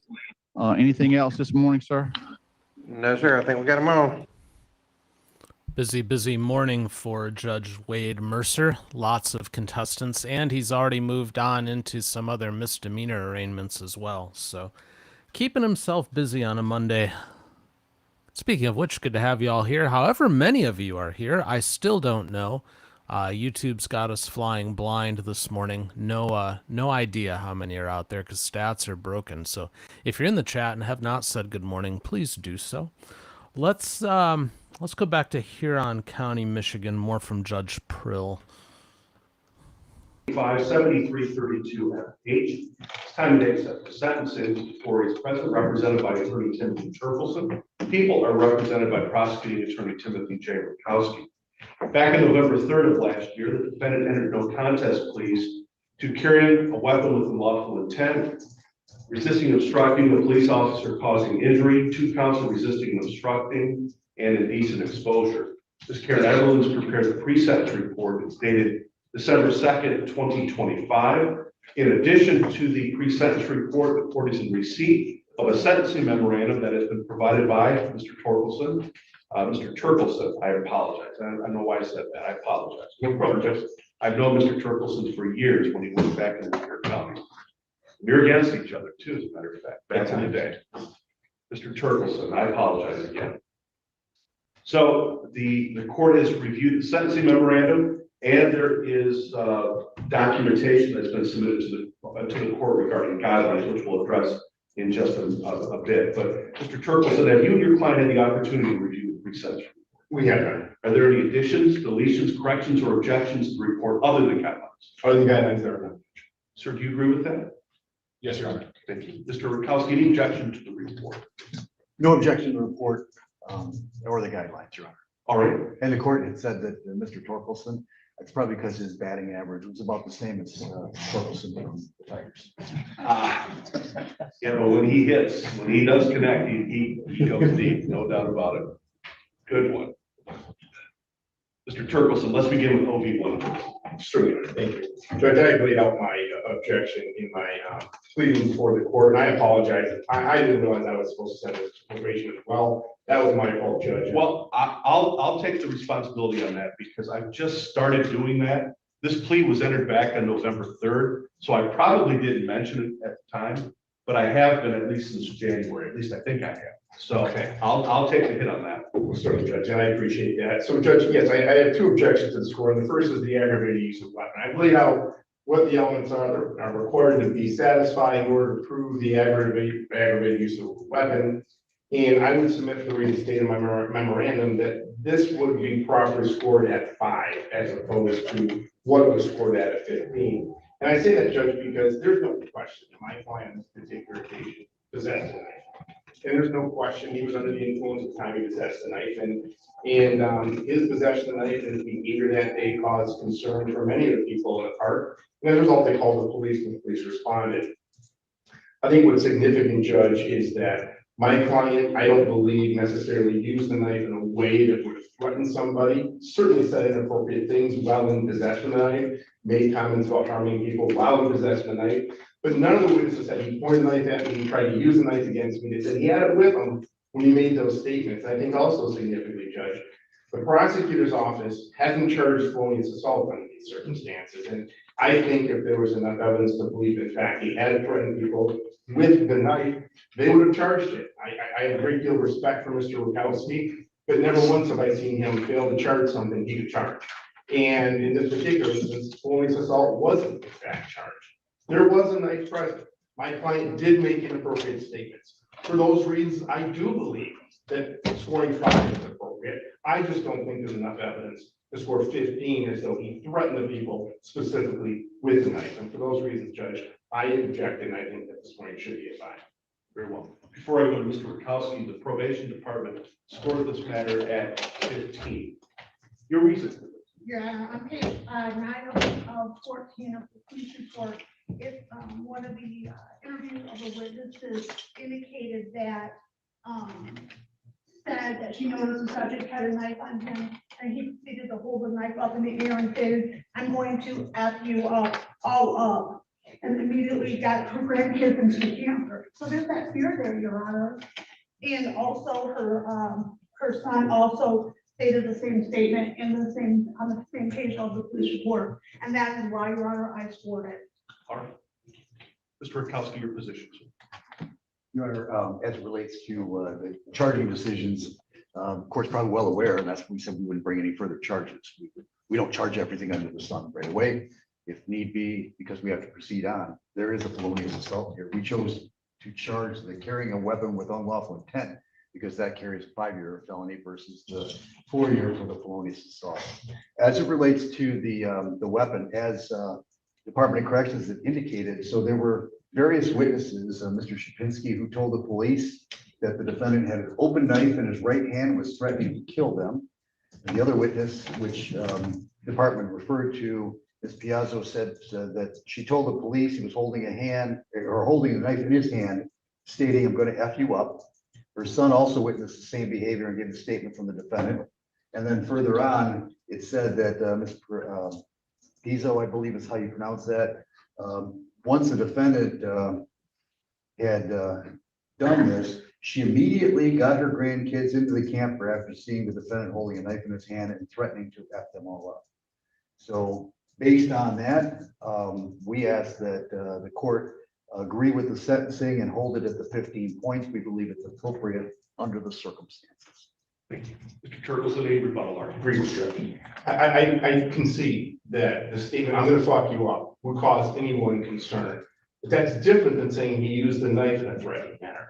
I think that what's evident is after this happened, after she put her grandkids in the camper, all these same people followed Mr. Callahan around, followed Mr. Callahan throughout the entire event. I think that's sort of indicative of the fact that he wasn't necessarily a threat with a knife. He was just threatening people, and that was what caused him the concern, was the threats he made, not necessarily a threat with a knife. So in the circumstances, Judge, I do believe 5 is appropriate. All right, thank you. The challenges to OV1 aggravated use of a weapon, the probation department scored that matter as 15 for that variable, where a firearm was pointed at or toward a victim, or the victim had a reasonable apprehension of immediate battery when threatened with a knife or other cutting or stabbing weapon. The defense response is a weapon was displayed, and they can see that. There's no question about that. The standard of proof is preponderance of the evidence. That's what the court has to consider relative to the sentencing guidelines in this matter. When certainly Mr. Turkelson makes a valid argument regarding clearly a weapons display, number one. Number two, as this event is going on throughout the park, there are individuals that are following the defendant. There's no question about that. However, there were statements provided in the police report relative to holding the weapon in the air, and I'm going to F you up, to the extent where individuals were going into campers. And that's where I think the latter part of the instruction relative to 15 is applicable. The victim had a reasonable apprehension of immediate battery when threatened with a knife or other cutting or stabbing weapon. Respectfully, the court finds on a preponderance of the evidence standard, OV1 is properly scored. Let's go next to OV3, please. Thank you. I think this one's a little more straightforward and less factually significant. Under the circumstances, what the defendant is being sentenced for, or what the guideline that we're applying right now is for the crime of carrying a weapon with unlawful intent. And I think the facts are very, very clear that on this particular occasion, my client had a knife, as this court's already indicated, has been proven by a preponderance of the evidence. He was walking around with a knife, and the officers got on scene and ordered Mr. Callahan to drop the knife.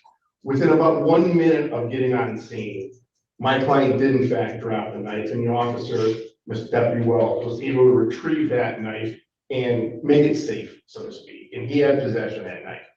However, the confrontation, so to speak, with Mr. Flory continued beyond that, for some minutes beyond that, until eventually Mr. Flory made the inappropriate decision to strike the officer one time and then went ahead and got on the ground in prone position, was eventually taken into custody.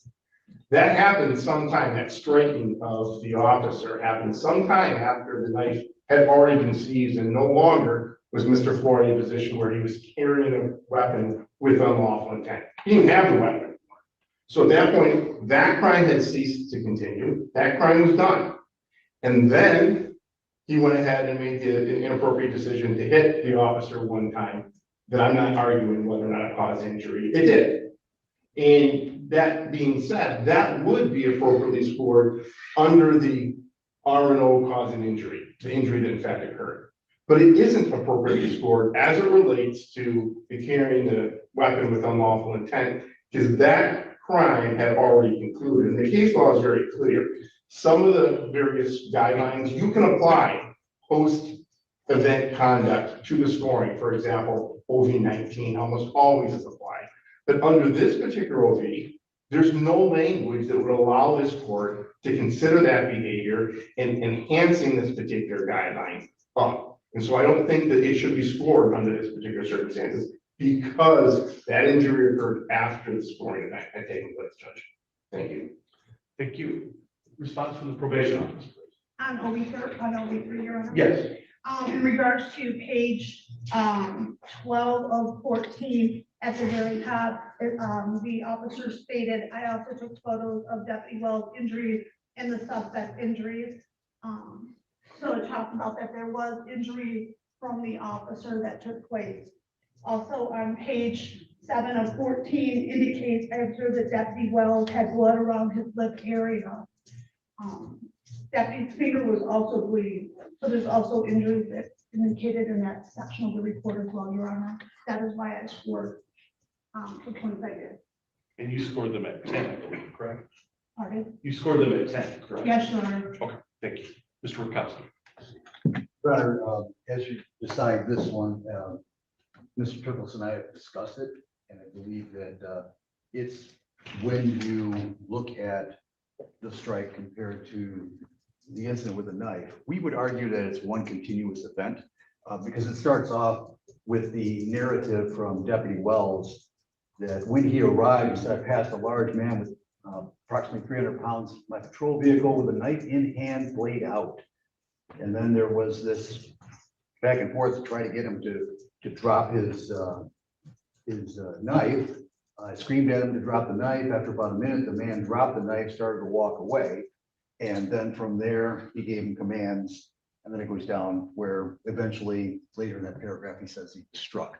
So if the court determines that that crime is ended, Mr. Turkleson is exactly correct. and that 10 points should not be scored, and then that would take the guideline down to 14 to 29 versus the 19 to 38. However, if the court believes it's one continuous event, because these things are all happening at that time, then it's properly scored. All right, thank you. Mr. Turpelson, rebuttal. Very briefly, Judge. I think this court understands more than most that all crimes are made up of elements. And the simple fact is, one of the elements of carrying a weapon with unlawful intent is you have to be carrying the weapon. And that ended when he surrendered the weapon to the officer. And then there was some time had passed, and I'm not here to say days, Judge, but certainly minutes had passed, maybe 5 minutes or so, based on my recollection of the video. Crimes end and new crimes begin, Your Honor, and that's what happened here. Carrying unlawful intent had ended, and subsequently, my client struck the officer. And those are separate events, and as a result, I believe that separate instances, which should be scored 0 in this particular instance, as opposed to 10. Again, I'm not arguing whether or not Deputy Wells was injured. He was. It just can't be scored in this particular crime. All right, thank you. Same standard of proof applies, preponderance of the evidence relative to OV3. OV3 was scored at 10 points. Bodily injury requiring medical treatment occurred to a victim. Now, we know that occurred regarding the resisting, obstructing, causing injury. No question about that. This is being applied to the carrying a weapon with unlawful intent. And I would say probably over the last maybe 6 years, the appellate courts, Michigan Court of Appeals, and clearly the Michigan Supreme Court have looked at these sentencing guideline factors, which are to be considered. They're not mandatory. They have to be considered. And you have to look at when the crime was completed. And certainly, at least from review of the pre-sentence report and hearing the accounts of the probation officer, once the knife was out of the situation, technically speaking, and this is under appellate law or appellate cases, that the crime at that point is completed. Now, common sense is Mr. Rakowski's argument, frankly, that this is just a sequence of events flowing through. And I agree with that. However, courts have ruled that way previously, and courts have been overturned on that as well. As a result, the crime was completed once the knife was dropped. There was a gap in time regarding the time the knife was dropped to the time that the assault or the injury occurred to the deputy. As a result, the court finds that for at least purposes of OV3 on the knife charge, OV3 should be scored at 0 on granting the defendant's motion. That would reduce it to 14 to 29, as I understand it. I would agree with that. Thank you. Any other objections to the scoring of the guidelines? None for the defense attorney. All right. Anything you'd like to say on behalf of your client before the court imposes sentence, Mr. Turpelson? There is, Your Honor. Obviously, my client stands before the court with guidelines that would give this court the opportunity to send my client to prison. And as the court's also indicated, that the guidelines are not mandatory, but in fact are up to the judge to make discretionary are. So they have to be considered. Exactly. And I apologize for interrupting you, Mr. Oh, not at all, Judge. And as I sit here or as I stand here, I wonder if I'm in your shoes or if I'm in Mr. Rakowski's shoes, what's the best outcome that we can have for our community, for Deputy Wells, and for my client? And without question, I think the best outcome is that he never engaged in this kind of behavior again. That Deputy Wells never suffer the stress that goes along with trying to challenge someone the size of my client with a knife. That my client never acts in ways that makes people feel threatened, that my client doesn't do the kind of things that he did that night. And I think that is the most important thing that come out of this. And then there's also a penalty phase, a penalty portion that needs to be considered as well. And Judge, I think what stands before you is an individual who on this particular occasion made a terrible mistake, made some really poor judgments. And the poor judgments that he made were sort of the result of a lot of years of struggle. And I think I laid out in my sentencing memorandum, Judge, the struggles that my client has had with opiate addiction, the death of his father and dealing with that. And to my client's credit, he's really tried to deal with the opiate addiction. He's put himself in treatment on 2 separate occasions. He's gotten away from the heroin, from the opiates. Part of his recovery, however, was the recovery that many people turn to is over-the-counter medications or what they perceive to be medications to make them feel better. He wasn't on Suboxone, but instead was taking Kratom, which can be mirror many of the same treatment that Suboxone mirrors in terms of it sort of becomes a replacement for the opiate. And he's using it in a way that is legal because he can buy it at a gas station. He's using it in a way that has really helped him. He's using it in a way that he had all the time. And yet on this particular occasion, when he took it, he had a completely different reaction. A reaction that is consistent with kratom intoxication, psychosis.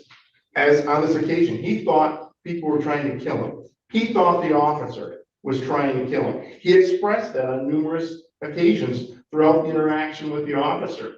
He was looking for a friend that no one had seen. He was confused. He was sweating, all the very common characteristics you see with one suffering from kratom intoxication. And then fast forward about a half hour after the incident, he's at the police station being interviewed by the officer. He was a completely different person at that point. He was cooperative, he was respectful, he was apologetic. He expressed to the officer, I've never had this reaction before. I thought this was a dream. I thought this was a nightmare. I didn't realize this was real. All the hallmarks of someone suffering from hallucinations due to kratom intoxication. And at first blush, the court might say, well, that seems convenient. And yet, that's what we saw in a time in which he couldn't have made that up and couldn't have suddenly decided, oh, I'm going to feign having this reaction to kratom. And then just about 2 weeks ago, over my email, I get a notification from the Michigan Department of Health talking about the problem with kratom intoxication and talking about the fact that in 2025, same year this took place, there was a tremendous increase in kratom overdoses in which kratom had become much stronger, but no one knows about it because it's not regulated by the FDA or anyone else. It's just an over-the-counter medication that people take. And clients like mine found themselves in situations where they ingest what they typically had ingested. And my client's not doing it for a party. My client's doing it because it gives them energy. It helps with the cravings from the opiates that many people feel for years after they quit drugs. That's why he's taking it. But on this occasion, he had a reaction that just wasn't expected until you step back and see what's going on. And it's kratom manufacturers who are making it stronger for one reason, Judge, to make it more addictive and to make more money. And my client, unfortunately, suffered the consequences of that. I think that's very significant, Judge. And it's significant because this wasn't a defendant who came to that park on that occasion looking to harm anyone. He didn't come there looking to threaten anyone or abuse anyone. I suspect, Judge, if it wasn't for the kratom, you would never have seen my client, period. But that day, he made a poor decision based on that intoxication. Now, does that justify his actions? No, Judge, I know legally it doesn't. And I recognize voluntary intoxication, even if you didn't mean to get that intoxicated, isn't a defense to a specific intent crime in Michigan, nor should it be. But what I am here to say, though, Judge, is it characterizes or colors my client's behavior much differently than the average guy who got in a fight with his wife and is willing to take on anyone who tries to stop, who's a genuine threat to the community. My client only posed a threat to the community if he was under the influence, unbeknownst to him, of this kratom. And so how can we be assured that's not the behavior he's engaged in going forward? Because I know this court has to be concerned about that. And I think to some degree, his conduct while out on bond is indicative of that, Judge. Is indicative of the fact that he isn't any longer a threat to continue to consume that. Your Honor was very clear again. When he first got on bond, he tested positive for kratom on a couple of occasions. And Your Honor said in no uncertain terms, no more. No more kratom. And that was 5 months ago, 6 months ago-ish. He hasn't tested positive since then. Your Honor recognized the need that he has for helping him deal with the stress and things along in his life. And you said he can use marijuana. And so he has used marijuana sparingly while out on bond. Hasn't used kratom at all. Has expressed to me he's a better person for it. He's a better person, and he doesn't have a desire for the Kratom anymore. In fact, he's trying to cut down the marijuana as well. He doesn't want to rely on that either. But this is a guy who years ago was addicted to heroin and in the throes of that addiction. He got out of it, found a solution. It wasn't the greatest solution in the Kratom, and has now found a more appropriate solution. So is he going to reoffend? Judge, no one can predict the future. But what I can say is, if the past conduct on bond is any indication, he's got a real good chance. And Your Honor would hold it against him if he didn't successfully behave on bond. By the same token, I think that Your Honor should give him the benefit that if he did behave on bond, that is a good indicator of what he has to offer this court. And so the issue then becomes, what's the appropriate sentence? The guidelines call for 14 months. I would respectfully indicate to the court, I think that's excessive. And I don't, by saying I think it's excessive, I am in no way minimizing what Deputy Wells went through. And I am in no way justifying my client's behavior. He behaved atrociously on that occasion. He's lucky he didn't get shot on that occasion. I can see that, Judge. And thank God that Deputy Wells had enough foresight to see that he could handle the situation with less than lethal means. And my client appreciates that. But what does that serve in terms of society, in terms of my client's future? Because those are the two primary concerns this court has to sense. I would submit to the court 14 months for my client doesn't help society anymore than a sentence of probation with a boot camp component. I would submit that sending my client to the MDOC immediately to then go into boot camp offers society no more protection than putting them on probation and requiring a boot camp component. The boot camp offers discipline, offers treatment, and requires my client to prove himself. And this court and society is no worse off if this court gives him the opportunity to prove himself. And if he fails, he goes to prison.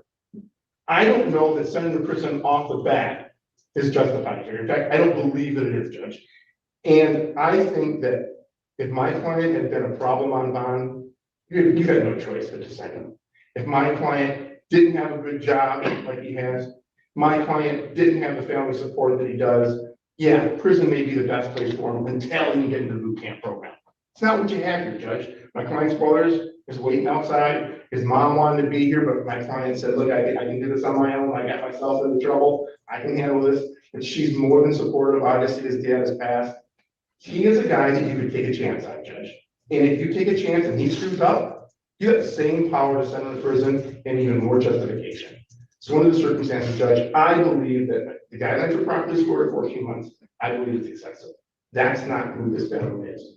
I would respectfully suggest that an order of probation with requirement for the boot camp is the more appropriate resolution for all the reasons I stated, Judge.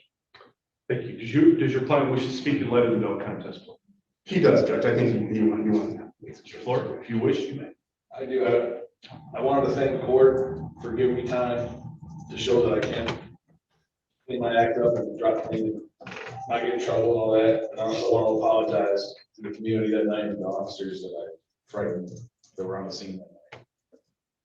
To my reaction to the Kratom, that's not me. That will never happen again. I've been off of that since that day you told me to stop, and I did. Thank you. Mr. Rukowski, anything on behalf of the people? This is a victim's rights case, and please, or whomever, please silence your phone. Mr. Rukowski. Your Honor, Deputy Wells and myself have talked multiple times on this case. I knew he wanted to be here at the last sentencing. I'm not sure where he was today, but we've had conversations about this circumstance and how it's affected him. I would point out to the court that I understand what Mr. Tripleson is saying, and I would equate it very similar to the use of alcohol, which you can use legally, yet if you get behind the wheel and you drive and you injure somebody, it's no excuse. And the same thing here. Even though it might have been legal to buy, he bought this stuff, he used it, and put a lot of people in fear at the campground, to the point when the police were called and Deputy Wells has arrived, and Deputy Wells is trying to deal with Mr. Flory, and when he's dealing with him, he's not getting, the compliance with the defendant. And in turn, the defendant had punched him, bloodied his lip. And so from that struggle, and he had to be tased by, I believe it was Sergeant Woodward when he got there. You know, we looked at the guidelines, and in the recommendations, I see the recommendations, although the guidelines aren't the same now, they were 19 to 5 years on count one and 19 to 4 years. They're different grids. So I would look at the idea that the recommendation made for at least count 3, which was the RO causing injury, took that into account, that it was not at the low end of the guidelines, but was somewhere in the middle of the guidelines. And we would ask to continue with that one. I mean, we know the guidelines are now 14 to 29, but we're asking the court to consider that. As far as the SAI, court's practice has been, and we would agree that it would be in this case, that if the Department of Corrections is where Mr. Flory goes, that the Department of Corrections will score him and determine whether or not SAI is appropriate. They can reach out to the court and ask for that permission. So otherwise, we'd ask you to adopt the recommendations as set forth.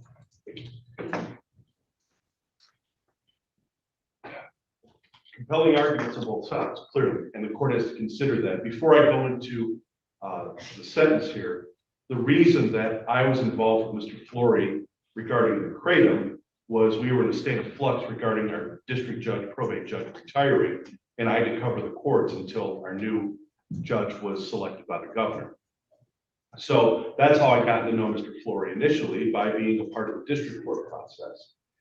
And at that time, there were conversations, and always the conversations are with both attorneys, where we have discussions regarding how the case is proceeding, and there was an issue regarding Kratom.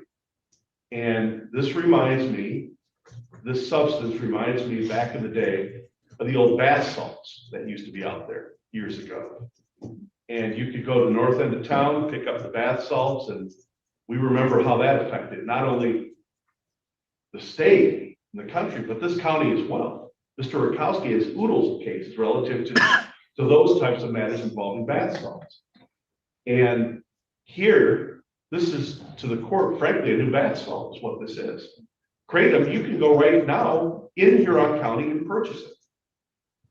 And it amazes me that substances like this are available, but they are available. They're not regulated in any way, shape, or form currently.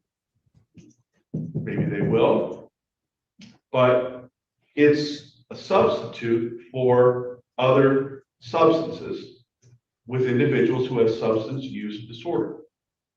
Mr. Flory has substance use disorder. There's no question about that. And on the night in question, if you were in the park at the time, just merely observing what was going on, I couldn't imagine how you'd feel.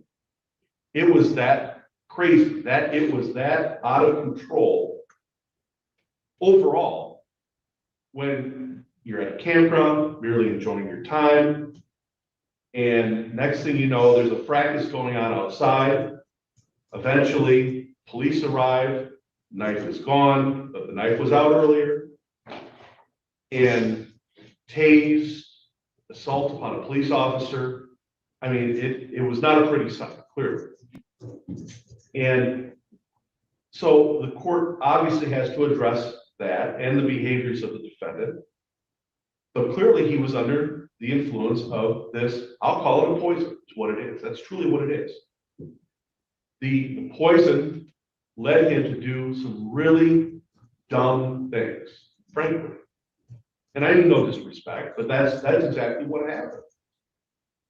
And we have an individual who is a high school graduate, gainfully employed, no prior felony record at all, none. He has 4 misdemeanors, 39 years of age at the time, but no prior felonies.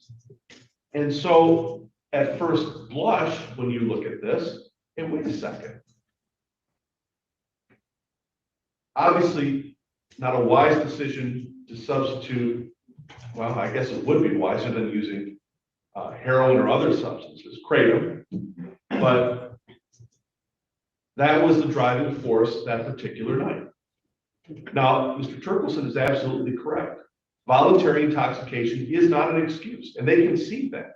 However, by conceding it, they also understand, hey, look, you have to look at the entire behavior. You have to look at the entire scenario here, and the court is looking at that. That's one side of the story. Here's the other side of the story. Individuals going back in their campers in fear. Police officers getting injured. Tasers being utilized. Knives, not pointed, knives displayed. And frankly speaking, when you look at that behavior as well,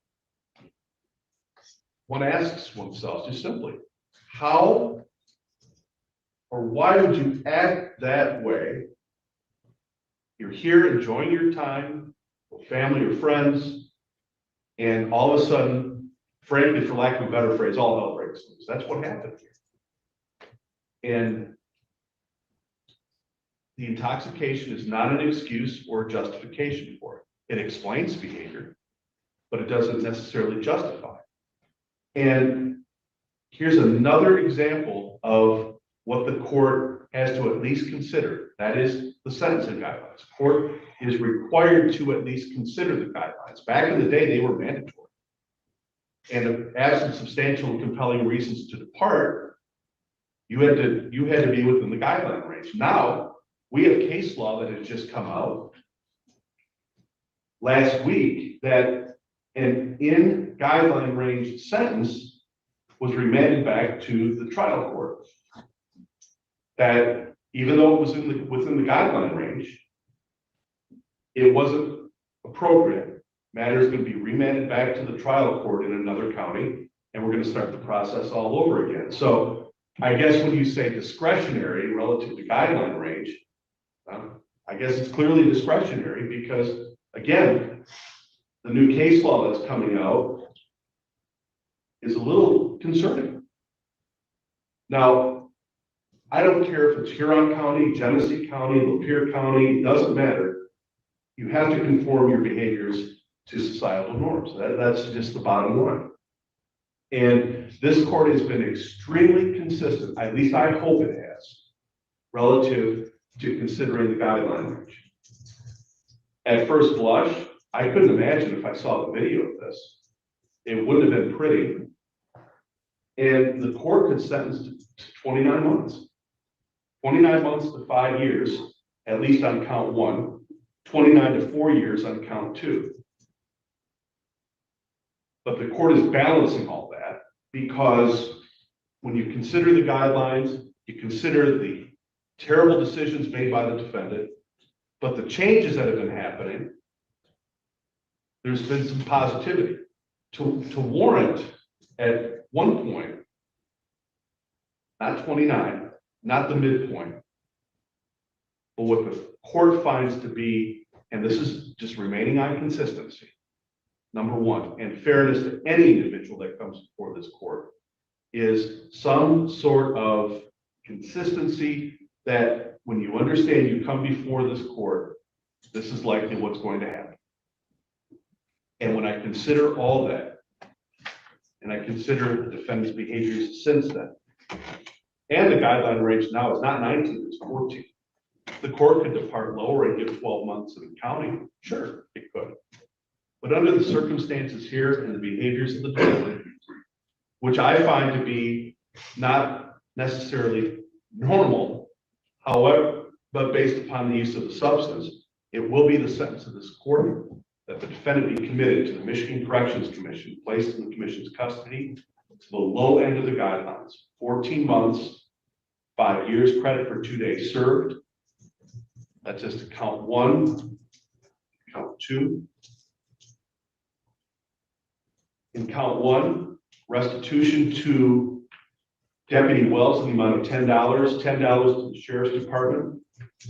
Wage assignment to pay that if he's employed and misses 2 regularly scheduled payments. Crime victims assessment of $130, DNA testing of $60, state cost of $68. Count 3, the RNO causing injury. Again, 14 months to 4 years, credit for 2 days served. $68 in state costs will be ordered. That also includes count 4 and 5.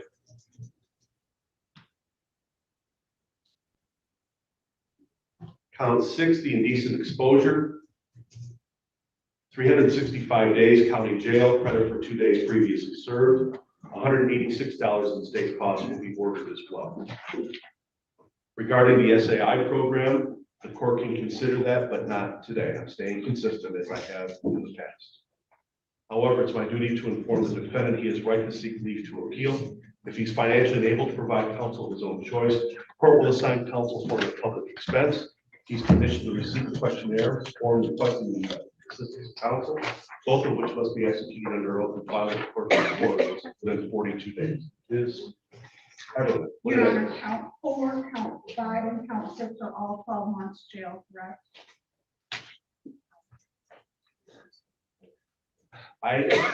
What are the guidelines? Because I said 14. Oh, that's right. It wouldn't be 4 years. I apologize. I stand corrected. 4, 5, and 6, 365 days in the county jail. Credit for 2 days, sir. Thank you, Your Honor. My mistake. Okay, so count 1 is 14 months to 5 years. 2 is 14. 4, okay. And I'm all remaining. And then count 3 is 14. And then 4, 5, and 6. Or you'd like to, Judge, can we approach briefly? Yes.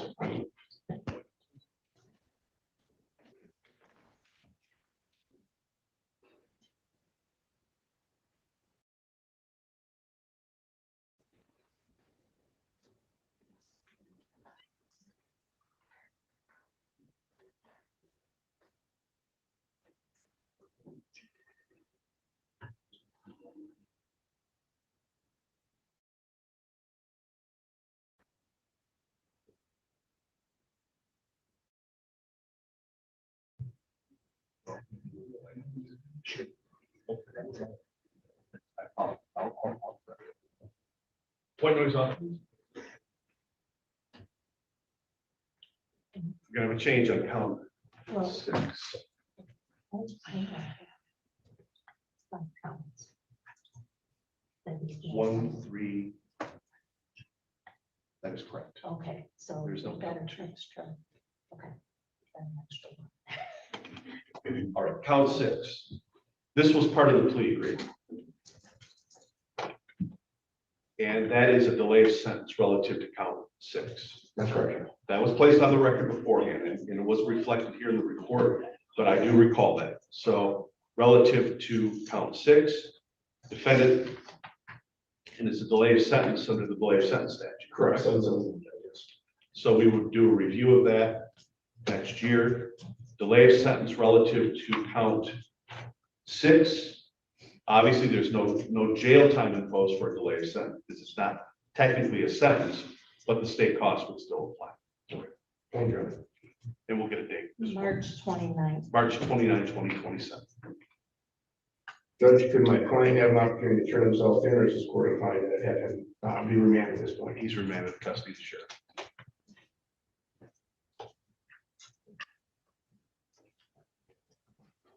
Off the record.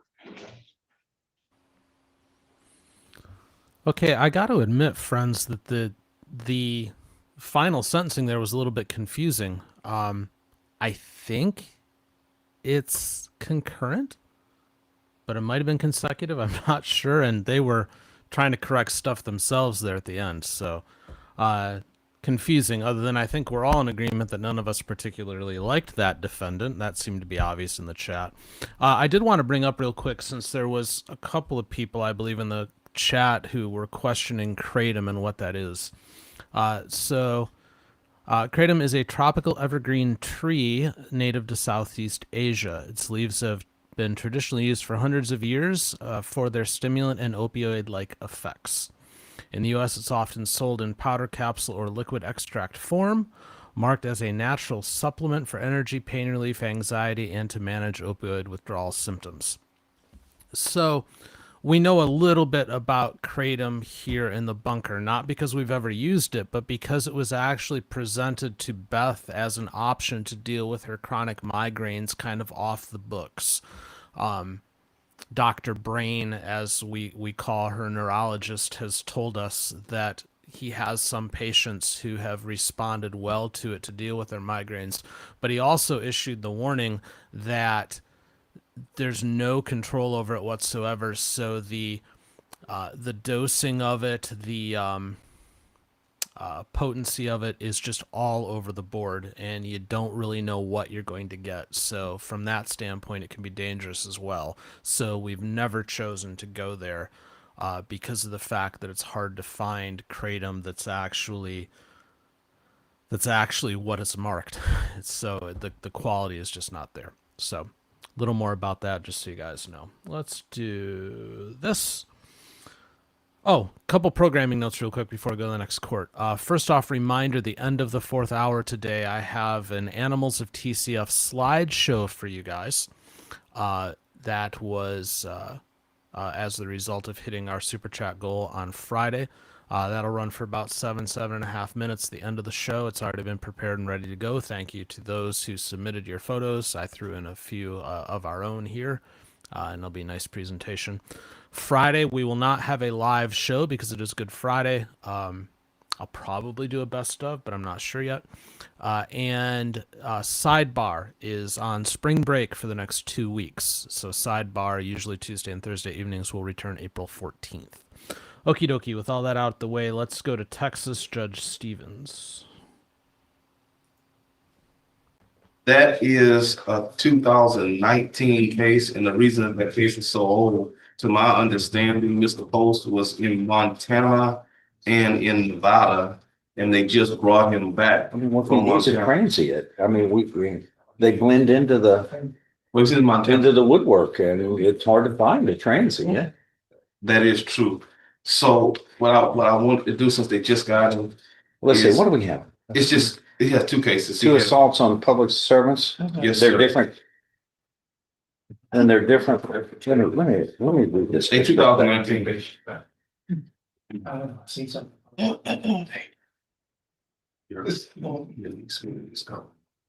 Okay, yeah, and you should have it, but I'll look. Let me wait. Before you go. No, I'm telling you about it. Yeah.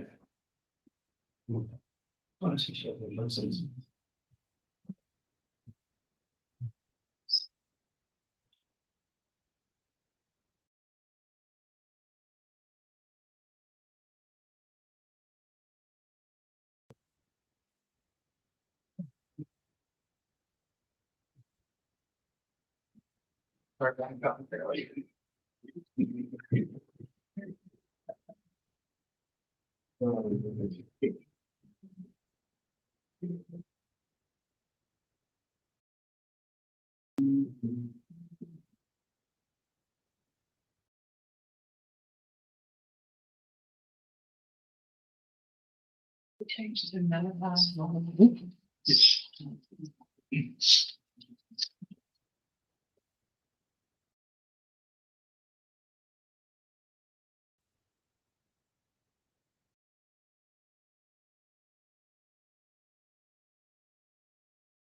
Okay, the mystery deepens. Just a couple of things here. Mr. Pulse is charged with assaulting 2 public servants. I have a probable cause affidavit in the wrong file here that states Doug Soper was injured. I do not have anything on any probable cause documents.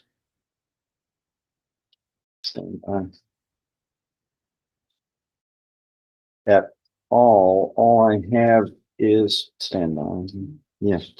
All I have is a probable cause affidavit about 3 times. The copy that states a Ray Wilson was struck, but Ray Wilson's name is misspelled in the indictment. What are we going to do about that? Okay, it appears that the probable cause affidavit, the original indictment under 34881 was for Doug Soper. It was re-indicted, and I have Ray or A.Y. Wilson. I'll check on this. I don't have a re-indictment. I just have one indictment. I have a re-indictment. On Doug Soper as the complainant, but Wilson only had one indictment on it. Is Wilson on the front of the, say, re-indictment? Yeah, but his name is misspelled. Okay, we second one. moved to spell that correctly, Judge. That's a typo. I think. Well, it's spelled twice, Ray Wilson, correct, and then about 7 words later, Ray Wilson, incorrect. It's obvious, I believe. I don't think there's any question when it's clear that it's a mistake. I mean, it can't be anything other than just a mistake. I'm going to correct his last name to Wilson rather than the way it is spelled in the second version of his name, which obviously indicates a mistake, which is fixable. Any objection? No.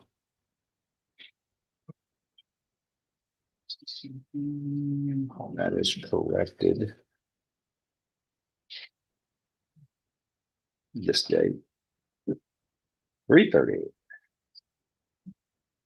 And this is 2026 already? You okay there, Ben? Oh, I'm good. I was too busy watching that Duke game yesterday. You know, my dad used to say you can't get up and soar with the Eagles in the morning when you're hooting with the Owls all night. I know, right? All right. It was a good game, though. Okay, that is corrected. And as you know, Mr. Pulse, you're looking at a 3rd-degree felony in each case which carries with it up to 10 years in prison. Not guilty. Look, I'm not, it's not a debate. We're not in trial. I'm informing you like I have to inform all defendants what they're facing as potential punishment if convicted. You understand? That's all. Judge, the case with Officer Soper as the victim, that's being dismissed because it's a re-indictment with Mr. Wilson being the actual victim. So we have to dismiss the one. So 234881 is to be dismissed. It is. And we're just going to proceed on this one Correct. case, 35175. Correct. Yes, what you need to do is just stay quiet. Don't say a thing. They keep dismissing your cases. I'd stay quiet and see what happens next. I think this one looks, I'm looking at it and I can see that this is, this seems pretty certain to move forward. But,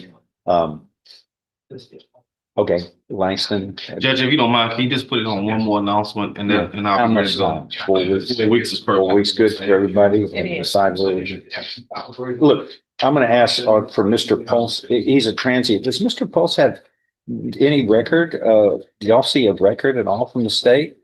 Because it's not listed. And I mean, nothing is listed in the indictment. Right. And the injuries to this man was what? Well, I mean, was he?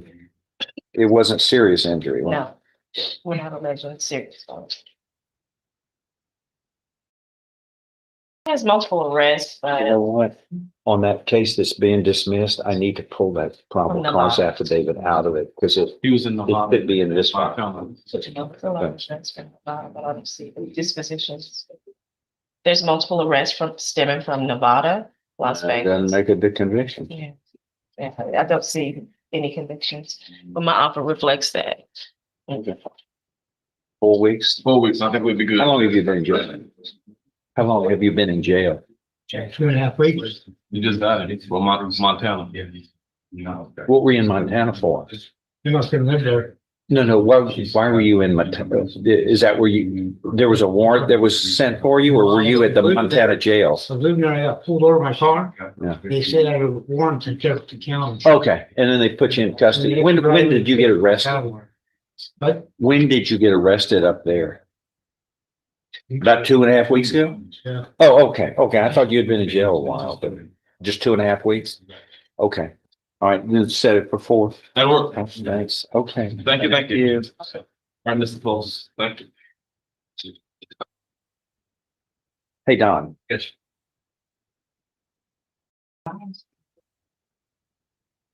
Hey, let me ask you. Previously, Neil on. Peter's oil, that's where we said.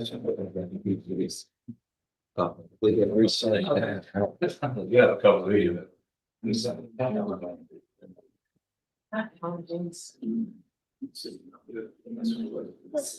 I understand. Let me look so that you just, you're welcome. Go ahead. Don, Daniel Berry. That one needs to be brought out. It's gonna go on the trial docket. All right, well, they work to rack up another contestant. Let's keep with our promise of 9 to 11% more Judge Boyd. She was pretty much off last week, but she's back. 01190 State versus Jonathan Flores. Could I have parties announced? Here in court for Jonathan Flores, defendant, Your Honor. And are you Mr. Flores? I'm going to need you to speak up so I can hear and so the court reporter can hear. Yes, sir. Counsel, have you received all discovery? Did you review it with your client? Yes, Your Honor. Court will find that the state is in compliance with discovery. Mr. Flores, did you review the true bill of indictment with your attorney? Did you understand it? Yes, sir. Counsel, do you waive the reading? Yes, Your Honor. State, are you proceeding on the indictment as presented? Yes, sir. Mr. Flores, did you review the court admonishments with your attorney? Did you understand it and sign it in all the appropriate places? Yes, Your Honor.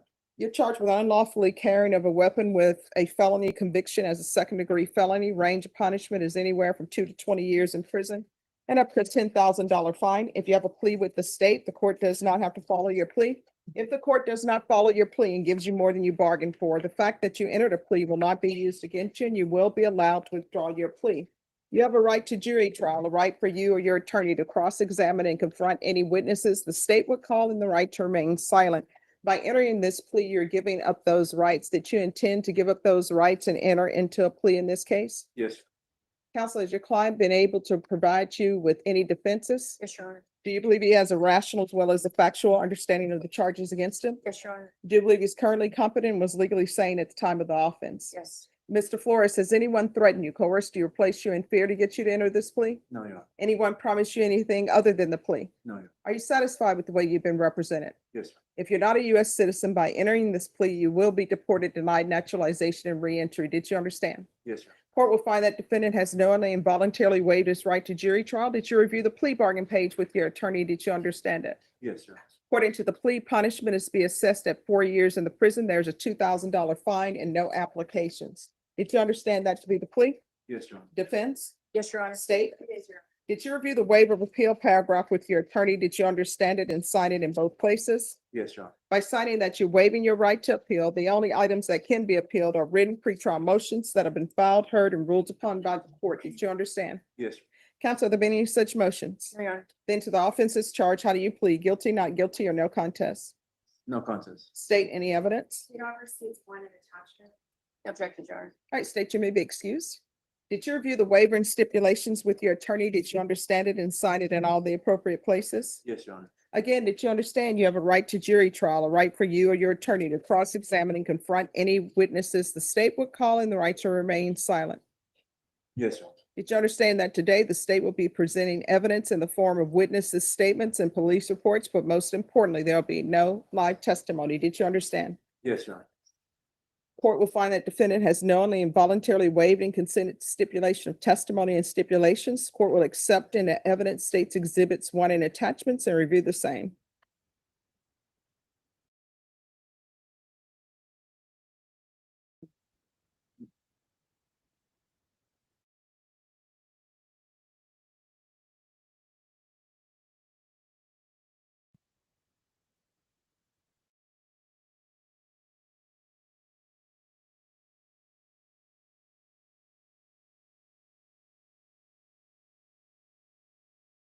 After reviewing states exhibits 1 and attachments, the court will find there is sufficient evidence to find you guilty, and the court will find you guilty. Are you proceeding with sentencing? Yes, please, Your Honor. Anything you wish to say on behalf of your client? Just judge that, take responsibility and we ask you to file a plea bargain. All right, the court will find you guilty, sentence you to 4 years in the prison, give you credit for any time served. There's a $2,000 fine. Time and money will run concurrent. Is the parole violation, has that been addressed? Your Honor, I think that he has been discharged from parole. January 11th, discharge. Okay. All right, did you review the document entitled Trial Court Certification of Defendant's Rights to Appeal with your attorney? Did you understand it and sign it? Yes, sir. Because this plea bargain agreement, because I followed your plea and because you waived your right to appeal, you do not have the court's permission to appeal because this is a felony conviction. You're not allowed to own or possess any weapons or ammunition. If you have a question over what that is, you'll need to speak to an attorney. Do you understand? Yes, sir. All right, we can go off the record. Here's the thing, you got to make decisions in your life. Because if you continue on this path, you're going to end up being designated as habitual, depending on what type of felony you're charged with. If you are charged with another felony, your minimum sentence may be 25 years. You understand? Yes, sir. All right. And counsel, what is a counterfeit arrow key? I've never heard of an arrow key before. Judge, I think it's something that you could possibly open mail receptacles with. Oh, okay. That was dismissed though. All right. Insufficient evidence. Okay, yeah, I was just trying to, I've never heard it called that, so I was trying to figure out what it was. All right, good luck to you. Thank you. Thank you.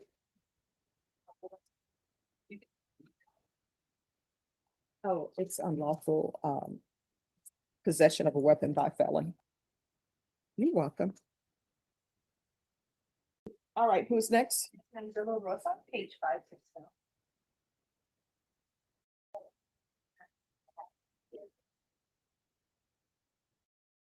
All right, who's here on Dela Rosa?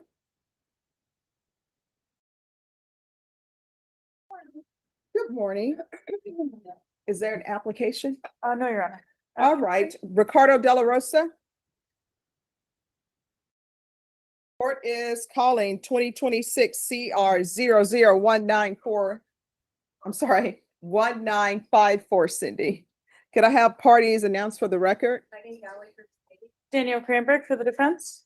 And are you Mr. Dela Rosa? Yes, correct. Counsel, have you received all discovery? Did you review it with your client? We have, Your Honor. Court will find that the state is in compliance with discovery. Mr. Dela Rosa, did you review the document entitled indictment with your attorney? Did you understand it? Yes, I did. Counsel, do you waive the reading of the indictment? I do, Your Honor. State, are you proceeding on the indictment as presented? Yes, sir. All right, Mr. Dela Rosa, did you review the court admonishments with your attorney? Did you understand it and sign it in all the appropriate places? Yes, sure did. All right, you're charged with possession of a controlled substance, penalty group 1, less than 1 gram. That is a state jail felony. Range of punishment is anywhere from 180 days up to 2 years in the state jail facility and up to $10,000 fine. If you have a plea with the state, the court does not have to follow your plea. If for any reason the court does not follow your plea and gives you more than you bargained for, the fact that you entered a plea will not be used against you and you will be allowed to withdraw your plea. Did you understand? Yes. You have a right to jury trial, a right for you or your attorney to cross-examine and confront any witnesses the state will call, and the right to remain silent. By entering this plea, you're giving up those rights. Did you intend to give up those rights and enter into a plea in this case? Counsel, has your client been able to provide you with any defenses? He has, Your Honor. Do you believe he has a rational as well as a factual understanding of the charges against him? I do, Your Honor. Do you believe he's currently competent and was legally sane at the time of the offense? I do, Your Honor. Mr. Dela Rosa, has anyone threatened you, coerced you, or placed you in fear to get you to enter this plea? Anyone promised you anything other than the plea? Are you satisfied with the way you've been represented? If you're not a U.S. citizen by entering this plea, you will be deported, denied naturalization, and re-entry. Did you understand? Yes. Court will find that defendant has knowingly and voluntarily waived his right to jury trial. Did you review the plea bargain page with your attorney? Did you understand it? Yes, sir. According to the plea, punishment is to be assessed at 9 months in the state jail facility. There's an $800 fine and there are no applications. Did you understand that to be your plea? Defense? Yes, Your Honor. State? Sure. Thank you. Under 1244. Did you understand that you're going to be sentenced under 1244? Did you understand that to be the plea? Yes.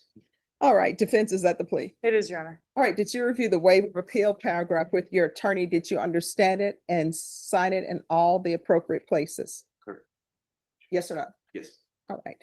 By signing that, you're waiving your right to appeal. The only items that can be appealed are written pretrial motions that have been filed, heard, and ruled upon by the court. Did you understand? Yes. Counsel, are there any such motions? No, Your Honor. Then to the offenses charged, how do you plead? Guilty, not guilty, or no contest?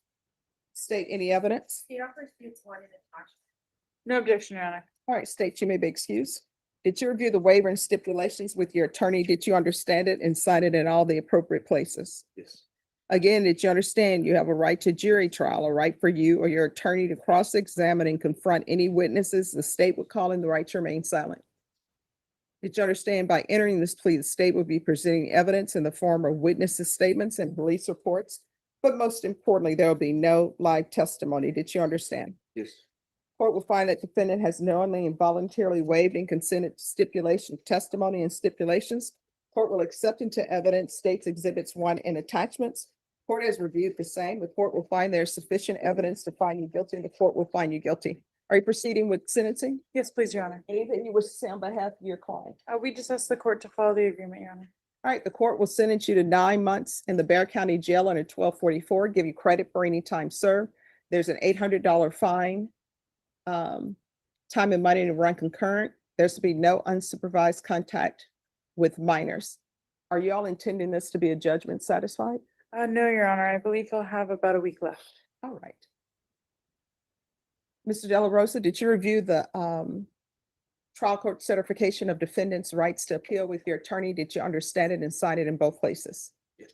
By signing that you're waiving your right to appeal, the only items that can be appealed are written pretrial motions that have been filed, heard, and ruled upon by the court.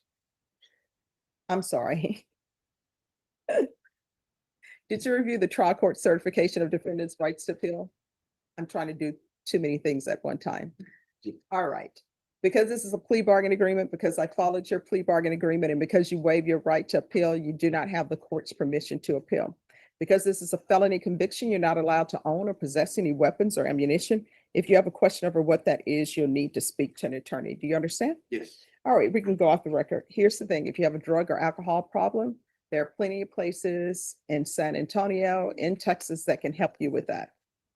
When you're released from custody, if you can't find a place, you come back here, I'll pick up the phone and call somebody to help you. And just as a side note, these are things and certain rules that you should know. Number one, if you're riding a bicycle, bicycles legally, you're not supposed to ride them on the sidewalk. Now, an officer may see you riding on the sidewalk and say, hey, it's fine. Because, back in the day, we would ride bicycles on the sidewalk because it was more dangerous for children to ride them in the street. But legally, you're not allowed to ride bicycles on the sidewalk. If you ride a bicycle on the sidewalk, an officer can pull you over. If you don't use the appropriate hand signals for turning and stopping when you're on a bicycle, an officer can pull you over. If you're walking in the street where a sidewalk is provided, an officer can pull you over. Do you understand? Yes. All right, good luck to you. Thank you, Judge. You're welcome. All right, who's next? Okay, Fairclough, Church, page 1, 3 and 4 down. Fairclough.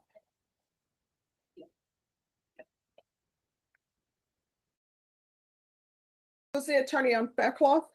Present, Your Honor.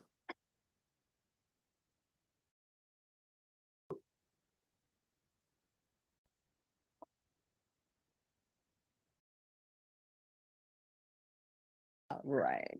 So I'm assuming the first degree felony is carrying the show. Yes, Your Honor. Okay.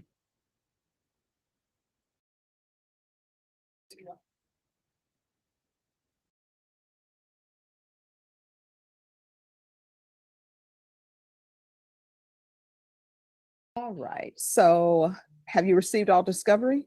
Just now, Your Honor. There was some surveillance footage that we were on the lookout for. It hadn't been uploaded. Apparently it was in a format that couldn't be uploaded. So just this morning, I was handed a DVD with that video surveillance footage.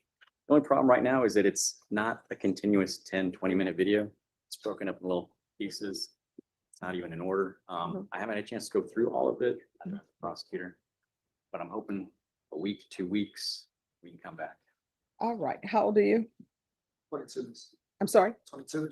22. Yes. Norma, I need a plea deadline date in May, and counsel, if you want to come back sooner than that, you can come back sooner. Yes, Your Honor. All right. Is that enough time for you? Yes, Your Honor. All right. So we'll be back on May 14th, and that will be your plea deadline date. Your attorney will let me know whether or not you've reached an agreement with the state. If you have not, your next court date will be a jury trial date. All right. Thank you. Thanks. Have a seat there. All right, friends, let's change it up. We'll go up to Ohio. This is Judge O'Donnell, or as I like to call him, Judge F Word. Is that what you want to do? Yes, Your Honor. What's your plea to the allegation? Guilty. I'll accept your guilty plea and find you guilty. Well, go ahead. Your Honor, I really took it and I really listened to you when you told me last time. I'm not going to sit here and try to bullcrap you. I was doing really well. I checked myself in a treatment at the lake house, completed it. I got my own business. I opened my own business now, D&G Cornerstone Solutions. I got my own house I have my daughter back in my life every week. I have not missed one time with her. And I just started counseling with her. Every week we're going to start going. I was doing well. And when I moved in my own house, I'm not gonna lie to you, I did not relapse on drugs. I had one drink, a couple drinks, and then I went back to AA. I'm not gonna sit here and lie to you. All right, now listen, you've told me 3 times that you're not going to sit here and lie to me. I'm not. Okay? Yeah. That, you know what that makes me think? That I'm lying That to you're you. sitting there lying to me. Yes. Okay. So why didn't you show up? I had a drink and I just was scared to pee. I would pee dirty. That's why I didn't show up. All right. What did you tell Kim? That I was sick. And you weren't sick? No. Okay. You also told Kim that that you had COVID, right? Yes. And that you sent her an email when you didn't, right? Yes, Your Honor. Okay.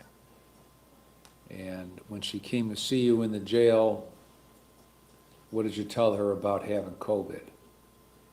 What did you tell her about your COVID? I told her I was sick. I did, but I was honest with her. Just today, I told her the truth because I didn't want to lie. I just was embarrassed. I didn't want to let people down that I worked so hard to get where I was at, and I was ashamed of myself because I had a drink. So I got myself straightened back up because I don't want to lose my business and my house that I live on my own and things. And Where's your house? In Geneva. Okay. Where do you work? I work at D&G Cornerstone Solutions. What's that? It's my own business. I opened a remodeling business. I'm doing really well. Okay. When did he take that urine test, Kim? He took the first one on 3/18. Okay. And then I went down to the jail the following day and got another one on 3/19. Bless you. Thank you. Now, what did you take before you went and took that urine test? What did I take? I drank a detox drink. Okay, why did you drink a detox drink? Just to make sure I would be clean. From what? From alcohol. Okay. Of course, you know I have no way of knowing whether you're telling me the truth or not, right? Yes, Your Honor, but I really am because I know, but I like to verify things. I cannot possibly verify that, can I? No, you can't. Okay. And I can't verify it because you don't show up. You know what that makes me think? What do you think that makes me think? That I'm not reliable. That you're using drugs. But because a lot of times people don't show up, so they don't have to take a urine test, so the drug won't be detected. It wasn't this time. I didn't use no drugs, Your Honor. I really only drank. I'm being honest with you.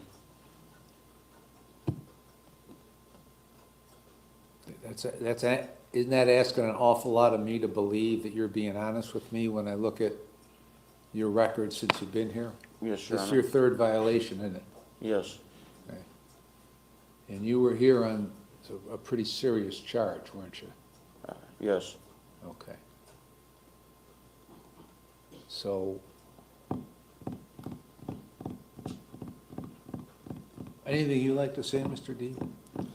I believe he's been honest with you and he's opened up. I think that the message has been sent to him. We'd ask his credit for time served, allow him to get back to his business. How many times have you seen Kim since she's been supervising you? I've seen her probably quite a bit. She's always been fair to me. How many times did you see him, Kim? Do you know offhand? I do not, but I can. Roughly? When did you start seeing her? He was transferred to me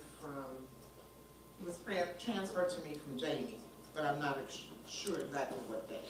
When you started seeing Kim instead of Jamie. Well, you'd seen him a I've number her of right when I times? got out of Lake I House. have, Your Honor. You Okay. saw Kim? Yeah. A number of times, yes. He says when he got out of Lake House is when he started seeing Kim. When did you get out of Lake House? Back in August, Okay. And you'd seen her every, what, week or 2 weeks or what? every week, Every week, yes. okay. When did it switch to 2 weeks? I never switched to 2 weeks. He missed 2 Oh, weeks. okay, all right, that's right, okay. So,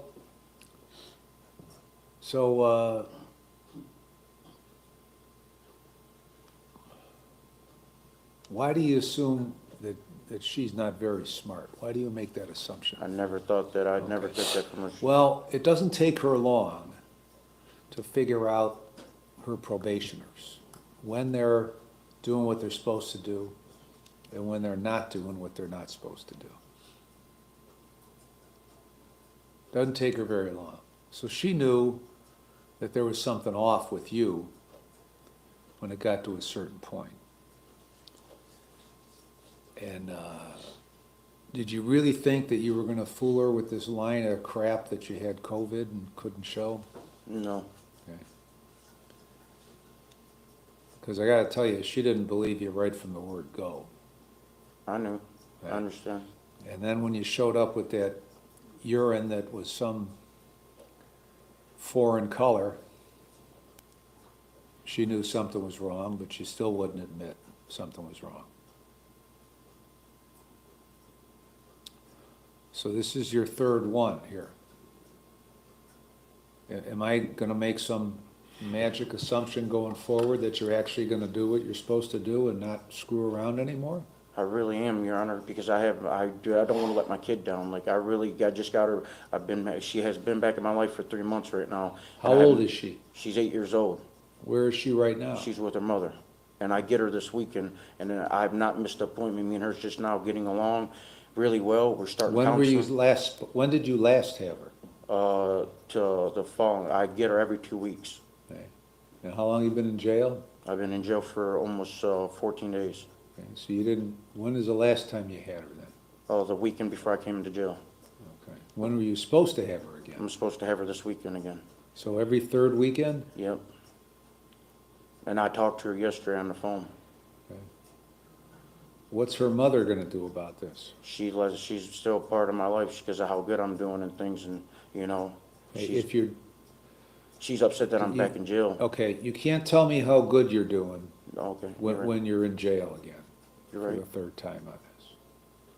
Okay. Because this was a very serious offense. Do you remember the offense? Yes, Okay. So if you've tried it and failed it 3 times, why should I go along with it again?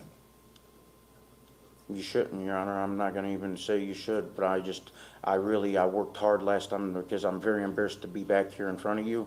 And all I can say is that I really took what you said to me to heart, and that's why I was trying to. Well, listen to me. If you took it to heart, okay, then when if I'm gonna assume for a minute, everything you told me today is true, okay? If you took it to heart, you would have picked up the phone and said, Kim, I screwed up. I had a drink yesterday. You know, what can I do now? And what do you think Kim would have done? She would have helped me. She would have found Right. resources, and she would have did what I needed. You're right. And I was Right. just ashamed. I was embarrassed of myself because I was, you know, Get over yourself, will you? Get over yourself. Because all you do is, you have this tendency to dig that hole deeper instead of climbing out of it.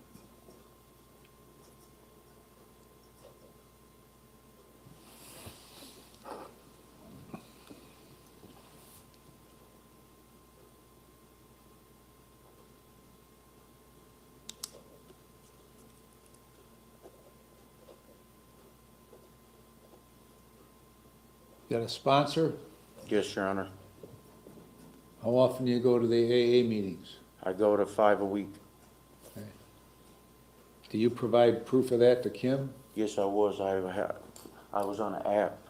But now that I moved out of the sober house. You and I were on lived- an app, what app? What do you It mean was, an app? I lived at sober house. I lived at Jeff's sober house. Uh-huh, So I just moved out because I just moved in my own house that I got. So now I'd have to get a paper to Right. sign it. But I had an app because when you live there, you just check in the app and it shows you how many meetings you attend.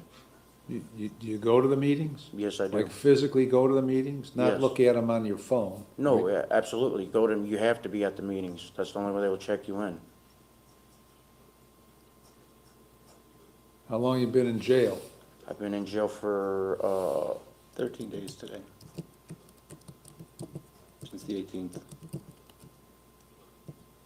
You making any money in jail? No, Your Honor. You I'm losing gonna- money in jail? Yes, I'm gonna lose my house that I just worked so hard to get.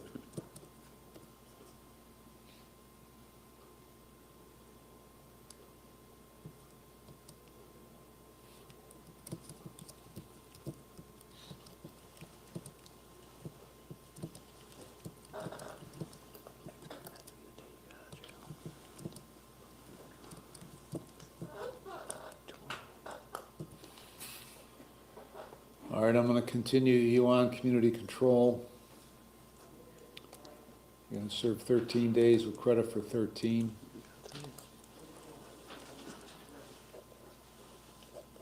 You're going to continue with all the terms of your community control that I imposed the last 2 times you were here that have not yet been completed. Yes, Your Honor. Thank you so much, and I will try not to let you down, I promise you. Hey, don't live your life trying to not let me down, okay? Why don't you not let yourself and your daughter down? That'd be a better plan. Thank you, Kim, Your Honor. anything else? No, Your Honor. All right. Okie dokie, friends. Since there was talk in the chat about the alcohol detox drink that he referenced, I looked it up. He's probably talking about drinks like Rescue Cleanse Detox or a Q Carbo Detox drink. So these are marketed to dilute your urine by making you drink a lot of fluids, add vitamins like vitamin B to keep urine looking normal in color. And they often include creatine, so lab markers won't flag a dilution. However, there have apparently been advances in tests which pretty much cancel out any of these things, because number one, they don't work anyways. But they specifically look for abnormal creatine levels, color consistency, dilution, stuff like that. So even if you drink one of those, you're probably going to test positive anyways or come back diluted, which will lead to a bad sample and get you in trouble that way. So the more you know, that's what's going on there. Oh, look at that. We're in the 4th hour already. This day has flown by. Reminder, the show will end with our Animals of TCF presentation at the end of the hour. Let's go back to Judge Stevens. 26 CR 59. The state of Texas versus area. Area. The emphasis is on the second part of your name, right? Lacaz. Lacaz. You are here with Mr. Dusler, your attorney, and the state's attorney. Does the defendant waive a formal reading of this indictment and the arraignment? Here, can we proceed in summary? Yes. In summary, this indictment alleges that on or about December 20th, 2025, a few months ago, in Jefferson County, Texas, you committed the first-degree felony of aggravated assault with a deadly weapon, namely a knife. Do you understand what you're charged with here? Yes, sir. Yes, sir, Your Honor.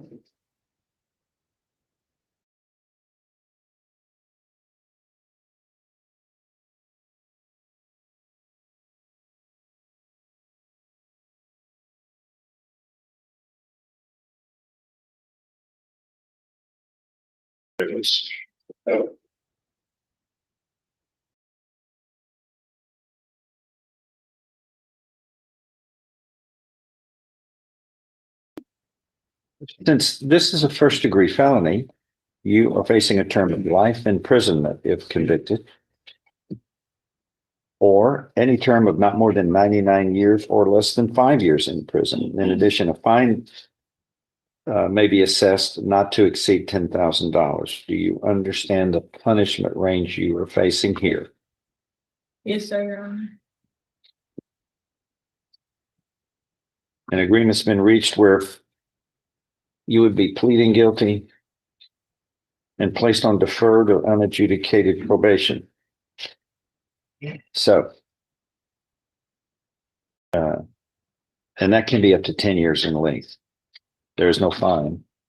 Is there any restitution? Somebody was stabbed.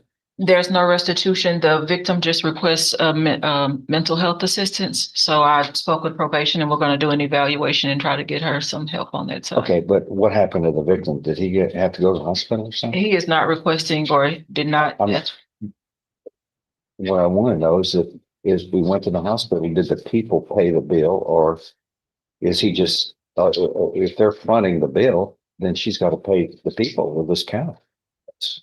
That's what they want. They don't want to pay for other people's mistakes. They're paying taxes high already.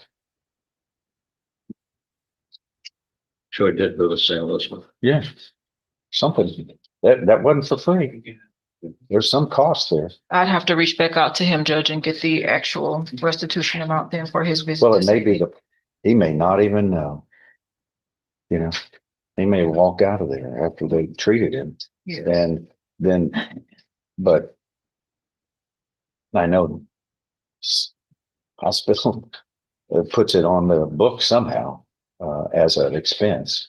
And if there is, the people aren't going to absorb the payment by high taxes plus high medical costs for our insurance that we all pay for, because people are intentionally stabbing others, and then the treatment is absorbed by the people, which they don't find amusing nor fair. And I agree. I mean, if there's restitution, you're going to have to pay. Do you understand? Yes, sir. When this is going to be up to 10 years, and you do well, it gets shortened to 1/3 the time, which is 3 1/3. If I follow this agreement, you have no right of appeal of your case. Do you understand? Yes, sir. Okay. How do you plead to this charge of a first-degree felony of assault, aggravated assault, guilty or not guilty? Guilty. Are you pleading guilty voluntarily, that is on your own free will and because you are guilty? Yes, sir.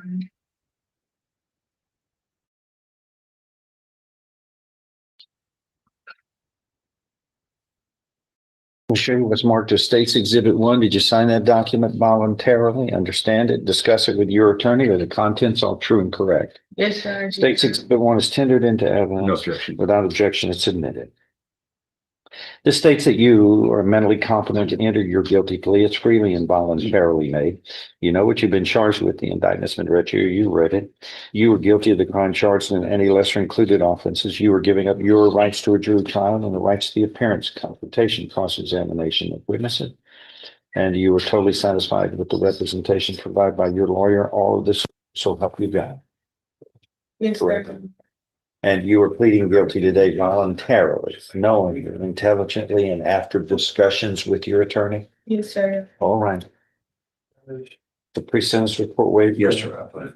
You're going to follow this agreement and find you are mentally competent to enter your guilty plea. It's freely and voluntarily made. You know what you've been charged with. The indictment's been read to you. You've read it. You are guilty of the crime charged and any lesser included offenses. You are giving up your rights to a jury trial and the rights to the appearance, confrontation, cross-examination.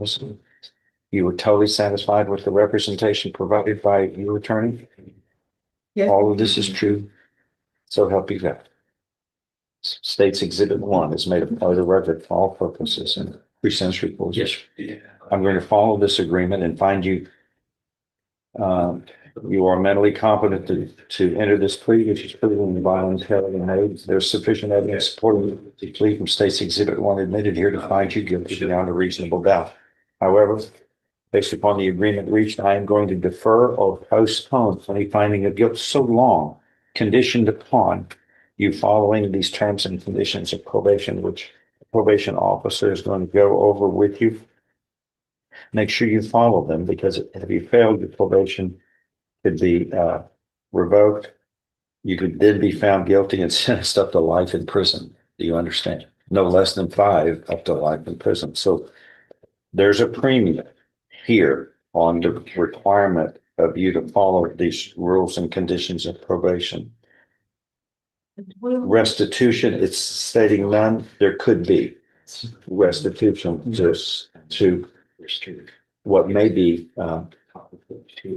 Christus or some other entity or people who absorb the cost for this intentional crime. And that's only fair that you, the responsible person, in all cases who make a mess and admit to it, you have to pay the costs back. The people who are involved in it shouldn't be paying away for anybody else's mistakes. And that not only goes to you, for me, and for everybody else. We're all responsible for fixing our own messes. And that will be included. I'd like to know where we stand on that, because the court, unless something is happens, we find out that we don't know about, that defies logic, something, this costs.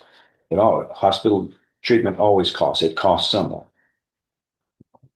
This is an intentional act that you're going to have to repay somehow. You understand? So restitution will be ordered in an amount to be determined after the probation office does a post-sentencing report for it. Okay. And make sure you follow this, and you move on with your life and make better choices. Anything else? No, that is something. Thank you. Okay, friends, let's stay in the building, but we will go next door and say good morning to Judge West. All right, sir, again, you're Brandell Griffin. Yes, ma'am. And it's my understanding that you guys have come up with an agreement instead of going to trial. Is that correct? Yes, Judge. And Mr. Rojas, will your client waive the formal reading of the indictment? He will, Your Honor. Looks like we're going on a lesser, correct? Yes, Your Honor. Attempted, which makes it Class A misdemeanor. All right, let me get that pulled up. Okay.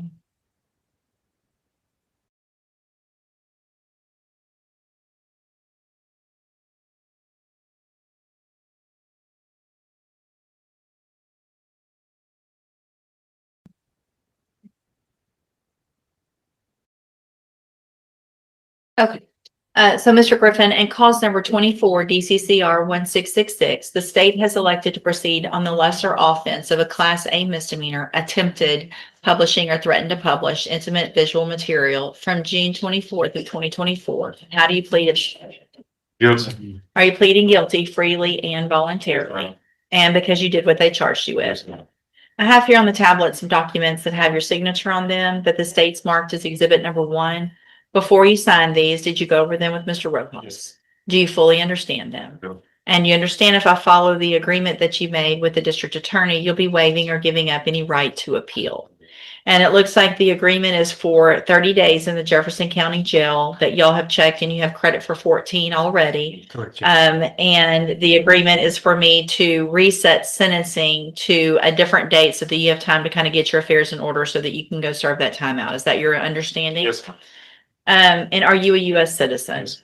State tenders number 1. No objection. It's admitted. Is there any evidence that Mr. Griffin is not competent? No, Your Honor. All right, so I'm going to find that you entered your plea of guilty freely and voluntarily, find that you're mentally competent and understand the nature and the consequences of your plea, find sufficient evidence to find you guilty. However, I'm going to reset your case for sentencing to the 22nd. The 22nd, it's a Wednesday, so it's kind of a different day because of that week is kind of an off week. So we'll have docket at 9 o'clock that morning. It's very important that you're here, obviously on time, and also that you are not arrested for anything between now and when we come back, and we'll go forward with your sentencing at that time. And we do not need a pre-sentence report. All right, we'll see you back at sentencing. Thank you. Thank y'all for working that out. Yes, sir.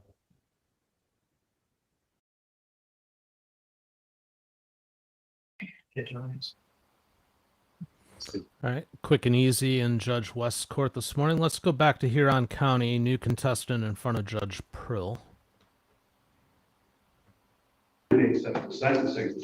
Defendant is present, represented by Attorney Edward Farrell. People are represented by Prosecuting Attorney Timothy J. Rakowski. By way of history, on January 30th of this year, the defendant entered a guilty plea to operating while intoxicated, causing serious injury. Ms. Karen Everland prepared the pre-sentence report dated March 17, 2026. Mr. Farrell, have you and your client had the opportunity to review the pre-sentence report? We have, Your Honor. Are there any additions, deletions, corrections, or objections to the report other than guidelines? Not that I believe, Your Honor, that there are no additions, corrections. My client's indicating no, there are not. No objection to the guidelines, I'm presuming as well. Yes, sir, that's correct. Mr. Rakowski, any objection to the report as well as guidelines? No, Your Honor. Thank you. Mr. Farrell, is there anything you'd like to say on behalf of your client before the court imposes sentence? Just briefly, Your Honor. Judge, my client has really, this has been quite the way they're calling over the years that I managed, quite frankly. But I think since this has happened, my client has finally come to the realization that he cannot drink alcohol ever again. And I'm not saying it is for their circumstances, but his mother's now, she was diagnosed as an alcoholic in her early 50s, and she's now been about 6 years clean from alcohol. And I think my client's biological father, who he does not know, is also the reason he is no longer with my client's mother, is because he had an addiction problem as well, not alcohol, but that of, I think, illicit drugs. But in any event, so the genetic predisposition is within my client. And I think it grabbed a hold of him, as he reported the case, when he was attending Michigan State University. That's where his alcohol consumption really took off. And he indicated that honestly and openly to but in any event, since this tragic event has occurred, and I want to apologize. I think my client's going to address this with you as well, Judge, with this group. She's really sustained some significant injuries, and I hope and I pray that she will overcome them. And I hope she gets a semblance of her life back. I genuinely do. But from reading the report, I mean, she's had some very significant injuries that she's had to have some very serious medical interventions to help her overcome, at least to try to get back to ground zero. And I don't believe she's there as of yet. In any event, Your Honor, through this, my client has placed himself in treatment. He's in counseling. He goes twice per month. He's on a bi-weekly basis. And he's been seeing a counselor since this has occurred in July of 2024. And it was on the weekend of July 4th. This has occurred. I'm not trying to make any excuses for my client, but just to report a pathway of understanding. I don't think this was something my client was doing every day, but as he indicated in the report, when he was drinking, he couldn't stop. He couldn't stop. And that is where he now has made the commitment to understanding and the admission that he is an alcoholic. He is powerless over alcohol. Since that point in time, he hasn't drank. He's got almost 2 years sober, and he continues to work and learn about his addiction. Now he's also helping other people. He has a sponsor. I mean, he's really doing everything in his power to try and do what he can so that this never, ever happens ever again. And I've provided that proof to the court the last time of letters from various people that he's in contact with now, and from his sponsor, Rick Hewlett, as well as Peter Healy, the counselor. He's really doing everything he can to try and overcome this and learn from his significant mistake here and mistakes in the past. With that being said, Your Honor, I can't argue with the recommendation in the probation department's report. I can't argue with it at all. The only thing I would ask you, Your Honor, is to consider a blended sentence if the court would. I guess I'm trying to help my client stay on the right path. I'm trying to help him maintain his family. I'm trying to help him maintain his job. And certainly those are all requirements of the report. You know, they want him to keep working and do all that. We certainly understand. We're not saying before you as to be so foolish to believe that no incarceration is the line. Certainly it is.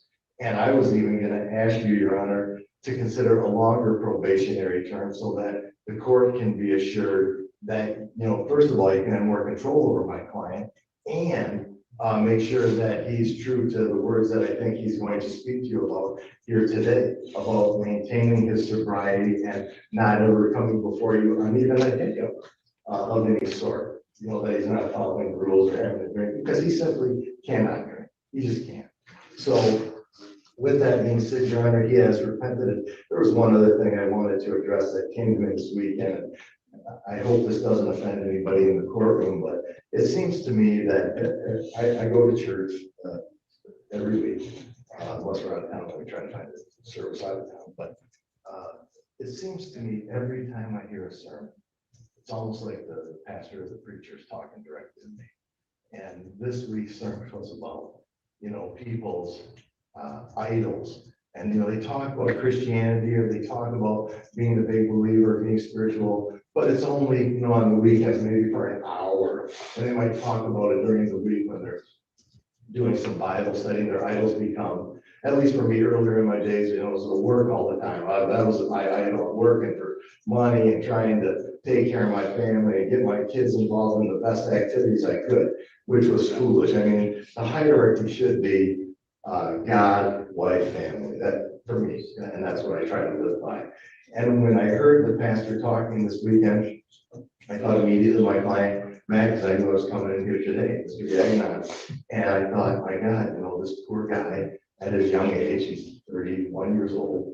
And, you know, his idol is obviously work, trying to, you know, get a company as an ownership stake in the company he works at now, presently, well, albeit only 5%, but still an ownership stake at his young age. And the idol was alcohol. I mean, that was part of it. And he just, I don't think he had the spiritual grounding that he has now. And AA, as everybody knows, it has a very strong component of spirituality, that you're powerless over alcohol. You're praying to a higher power to help you overcome that. And I think he's finally realized that at this young age. And I told him out in the hallway today before even coming into your courtroom that you're ahead of the game at 31 than I was at your age. You understand more now, even though you're in a tough spot, and we should go before Judge Prill in this case, you are in a better position than I was at your age. So keep that in mind and hold on to that belief, and I think everything will be okay. But you know, obviously we're here to take his medicine. He didn't shy away from it. He knew he did it wrong. I think he may have even gotten emotional when he talked to Miss Everland in the probation department. But I thank you for the time today. And Judge, the last thing I would ask you is for some consideration to help. I know you have this, there's a punishment nature here, I get that. But help my client to manage his punishment, but while at the same time, you know, balancing that with justice and hopefully being merciful and listening clearly to my words. My client wants to talk to you as well. Thank you so much for the time. You're welcome. Mr. Gagnon, what would you like to say? Thank you, Your Honor. And first, I'd like to apologize to the court. I have, Well, I'm going to stop. You never have to apologize to the court. This is our job.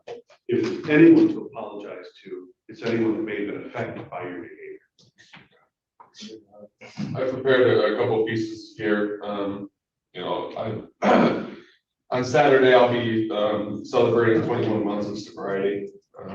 Usually at my AA meetings, they ask whenever anybody's celebrating some kind of milestone, they ask, how did you do it? And I have to I usually say acceptance. I've accepted that, as Mr. Farrell stated, I'm completely powerless over alcohol, and at the time my life had definitely become unmanageable. But most importantly, I accepted help. I understand now that asking for help takes courage, which is something I lacked almost 2 years ago, and I viewed vulnerability as a weakness. So, Mr. Farrell already touched on some of these things, but you know, a quick summary of what I've done over the last 21 months.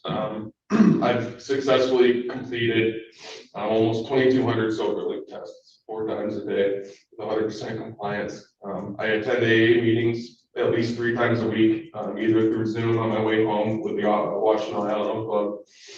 Many people in this report actually wrote me a letter of recommendation.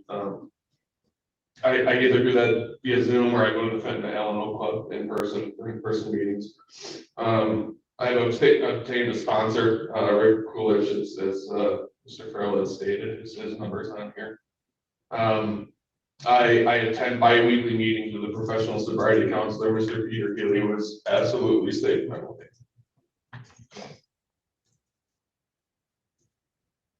It was weekly for the first few months, and I continue to see him bi-weekly. I don't know if I'll ever stop seeing him.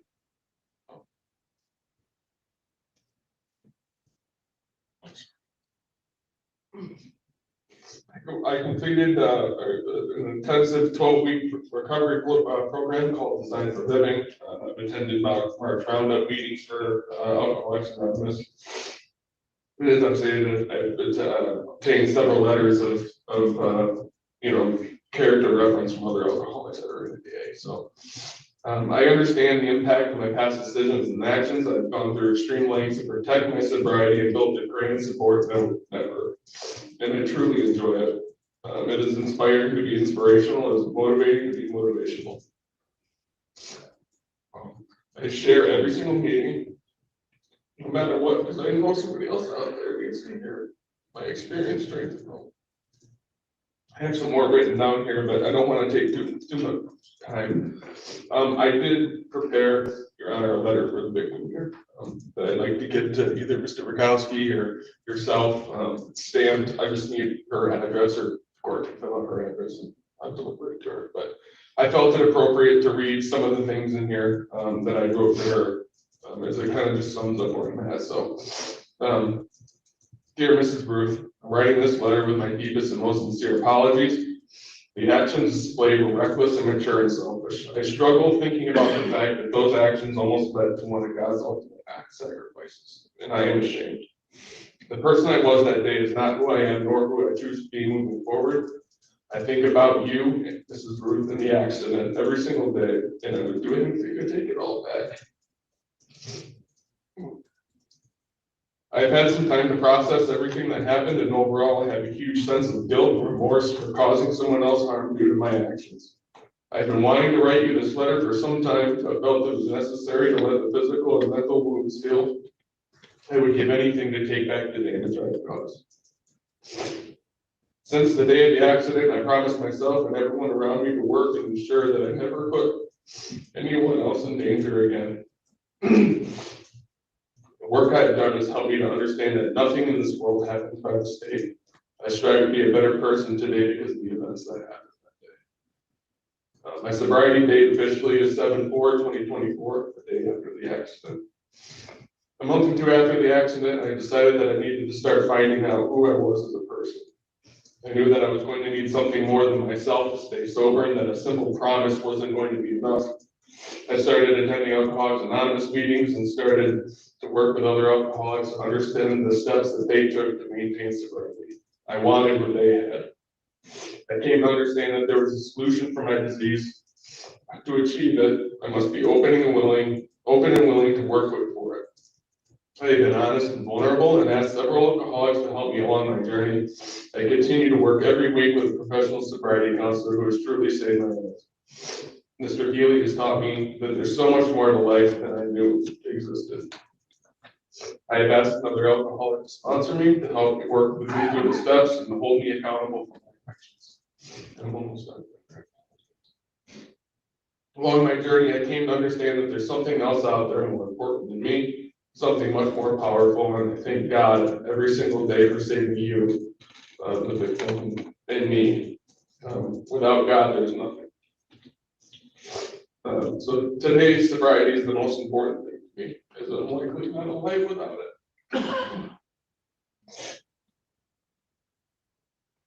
At a minimum, my life surely is not the same without it. I understand today that my sobriety must not be taken for granted, and I must work every day to maintain it. To drink is to die for me. I know that today. I have a new life today thanks to my program of recovery and devoted to helping other alcoholics achieve the same thing. Not everyone gets a second chance like I have, and I know there's hundreds of thousands of other people out there suffering that I need help.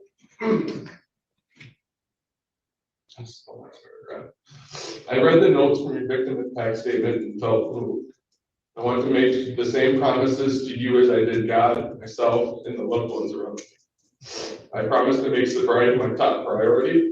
I promise to never hurt anyone else again due to my drinking. And I promise to keep you in my thoughts and prayers. I pray that you continue to heal and that this letter helps you find some kind of peace and serenity through all of this.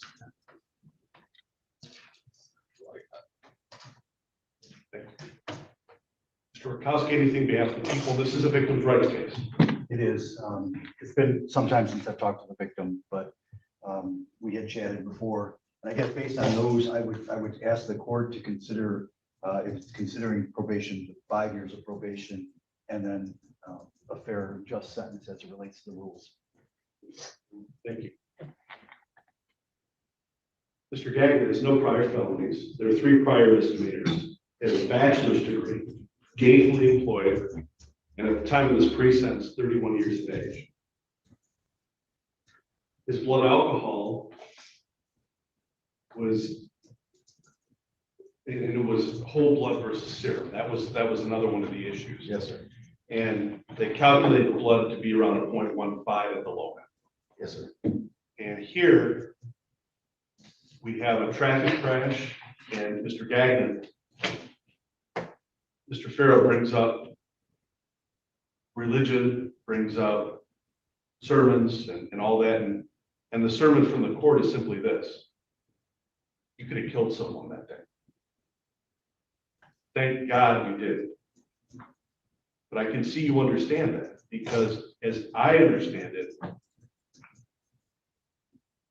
here you were cooperative with law enforcement. Obviously, they did what they had to do. This poor victim is injured. You were injured in some shape or form as well, but again, you know you had no business being behind the wheel, period. I don't care if it's July 4, I don't care if it's January 4, it doesn't make a difference. And with someone with that educational background, wherever you may go to school, or even if you didn't go to college, but you have a good job or you work hard and you do the best you can, you know better than this. And as I stated before, thank God no one died. Now, the court, when the court meets with attorneys and we discuss these matters, obviously everything is brought out on the record and we discuss this, and it is my understanding that it appeared that the victim in this case had no objection to you going through sobriety court. You talk about a victim who, though injured, saw another side of this. And that means a lot to this court. But to be frank and honest with you, the court had discussions with both attorneys, and the court said no. And the reason the court said no is because we have injuries and they have to be addressed. And they are being addressed. it will be the sentence of this court. Considering all the factors, and the court is also considering the fact, the sobriety. The court is considering everything that's going on from the date of the incident moving forward. It will be the sentence of this court that can be placed on a term of probation for 5 years, the maximum the court can give. The guideline range is at low end 7, high of 23. And the court's sentence will include the standard conditions not to violate any criminal law of the government, not to leave the state of Michigan without prior approval of the court, notifying the probation agent at least monthly or at such times and places the agent may require. Clearly, no use or possession of alcoholic beverages or intoxicants cannot enter bars or other places where they serve alcohol for consumption on the premises. Random alcohol and drug testing at the discretion of the field agent. Follow all the rules relative to that. You must not use or possess any controlled substance unless duly prescribed by a licensed physician. No possession of any drug paraphernalia. You can't be around anyone that possesses any substances or drug paraphernalia. You're to complete any substance abuse assessment, outpatient or residential substance abuse treatment when referred by the agent. You're to complete any mental health or other recommended treatment following assessment by a qualified community-based service provider. You're to waive confidentiality and allow any treatment program you're required to attend to disclose that information to the agent. You're to comply with the DOC's electronic monitoring program. No verbal, written, electronic, or physical contact with Cynthia Ann Ruth, either directly or through another person, nor be within 500 feet of her residence, school, or place of employment. No verbal, written, electronic, or physical contact with anyone housed within an MDOC facility, nor the same type of interaction with anyone that's engaging in behavior that constitutes a violation of any criminal law of any unit of government. As a felon now, as a convicted felon, you must not possess any object as a weapon, or own, use, or have under your control or area control a weapon of any type. Not even an imitation weapon can you possess. You can't be around anyone that possesses those items. You are to contact the supervising field agent no later than the first business day following your placement on probation or release from jail. Comply with all written and verbal orders of the agent. Allow the agent into your residence at any time for probation supervision, where you're subject to a search of your person, vehicle, or computer, home, without the need of a warrant if the agent has reasonable cause you have items that violate your probation. 24-hour rule will apply regarding any arrest, police contact, loss of employment, or change of residence. You are gainfully employed, however, you are to continue to find and maintain legitimate employment with the standard condition 6.4. Crime victims assessment of $130. Probation supervision fee, $30 per month. Electronic $60. Court cost of $500 payable at the rate of $25 a month. A fine in this matter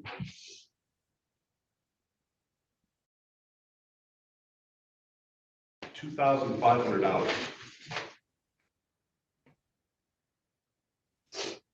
DNA testing fee of $60, $68 in state cost. Probation is authorized and empowered under statute to effect your apprehension, detention, and confinement of up to 72 hours. On reasonable cause, you violated the terms of your probation. If referred, you are to successfully complete any PA 511 programming based upon eligibility. And you will be awarded PA 511 status and no objection to work release, because you shall serve 365 days in the county jail, credit for 1 day previously served. I have no objection. The court is in receipt of a letter that was provided this morning from Major Jason Gould, G-O-U-L-D, of the Office of the Genesee County Sheriff, where it reads, pursuant to the upcoming sentencing of Mr. Gagnon, the Office of the Genesee County Sheriff is willing to accommodate any sentence imposed on him being served at the Genesee County Jail. So however you wish to set that up, that's fine, but you will be remanded to the custody of the sheriff today. 6 points is placed upon your master driving record. Secretary of State will take appropriate license sanctions. And I have to warn you, Mr. Gagnon, you come before the court on any probation violation over the next 5 years, you're going to prison. Do you understand, sir? Yes, sir. Now, I say that, but with the understanding that since this incident and all the treatment you've done and the alcohol sensor devices that were placed upon you, there's not even been a blip on the radar screen. That needs to continue not only 5 years from now, but the rest of your life. Because if it doesn't, something could happen and it could be much worse. It's bad enough now. The court also takes into consideration how I would look at his approach, his demeanor, not only toward the court, but most importantly to the victim in this case. And is frankly an act of contrition, so to speak, relative to his wishing to reach out to the victim, provide her a letter. You're taking it seriously, and you better take it seriously the rest of your life, sir. It's my duty to inform you of the right to seek leave to appeal. If you're financially able to provide counsel of your own choice, counsel will assign counsel for a public expense. I don't have a form for it. Sorry. Okay. We'll get it for you. Okay. If you're financially able to provide counsel of your own choice, court will assign counsel for a public expense. We're to initial the receipt questionnaire form requesting the assignment of counsel, both of which must be executed under oath and filed with the court within 42 days.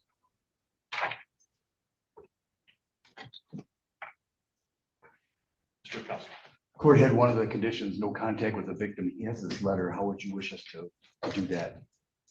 It's one and only time. Your Honor, I was gonna give it to the prosecutor. How do you feel about it, Mr. Bukowski? We could send this one letter and that's it, if that's all right with the court. I'll order that. The one letter is allowed. Yeah.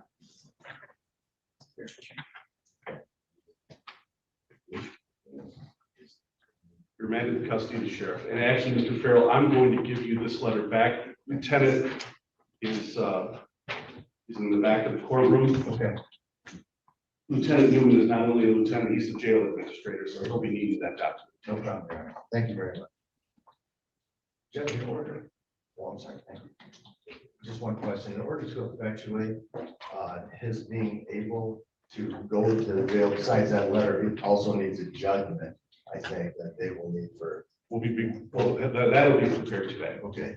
And then, Your Honor, he has received his notice, and I can give that back to your deputy. Very well. Thank you so much for the record. Thank you, Judge. Appreciate the court's indulgences throughout the course of this matter, and of course today as well. Good luck to you, sir. Okay, friends. Texas Judge Stevens, new contestant. Alan Moore.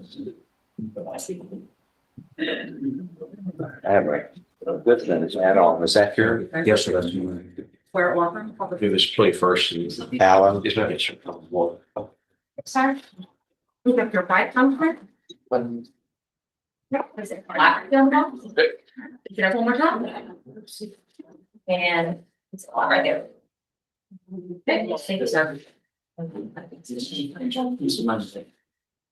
Alan Moore? Yes, sir. I don't. I just want to say something. We now call 26 CR 159, the state of Texas versus Alan Moore. And you, Alan Christopher Moore. Yes, sir. Correct? Here with Mr. Dusler, your attorney and the state's attorney. Does the defendant waive a formal reading of the indictment and the arraignment here? Can we proceed in summary? Yes, sir. In summary, sir, this indictment states that on or about January 12th of this year in Jefferson County, Texas, you committed the third-degree felony of stalking. And that is, listen, by sending electronic messages to another person. And it was done in a fashion that would cause a reasonable person to feel harassed, annoyed, alarmed, abused, tormented, embarrassed, or offended. Either of those or any collection of those verbs would result in a violation of law. Do you understand?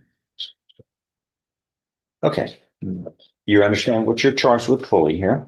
Yes, sir. And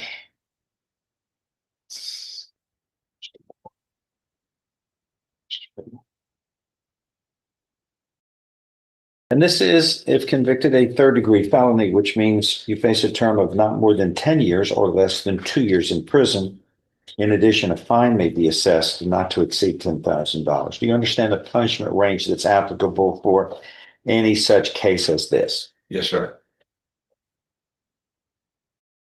An agreement has been reached between your attorney and the state where you would be pleading guilty, not found guilty.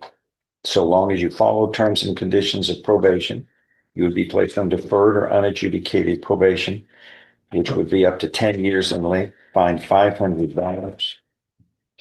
You do well on probation, the term of probation gets shortened to 1/3, 3 1/3 years. Yes, sir. If I follow this agreement, you will have no right of appeal of your case. Do you understand? Yes, sir. How do you plead to this charge? So guilty or not guilty? I'm guilty, Your Honor. Are you pleading guilty voluntarily, that is on your own free will and because you are guilty? Yes, sir. I'll show you what's marked as State's Exhibit 1 here. Did you sign that document voluntarily, understand it, discuss it with your attorney, or the contents all true and correct? State's Exhibit 1 tendered into evidence? Yes. Without objection admitted.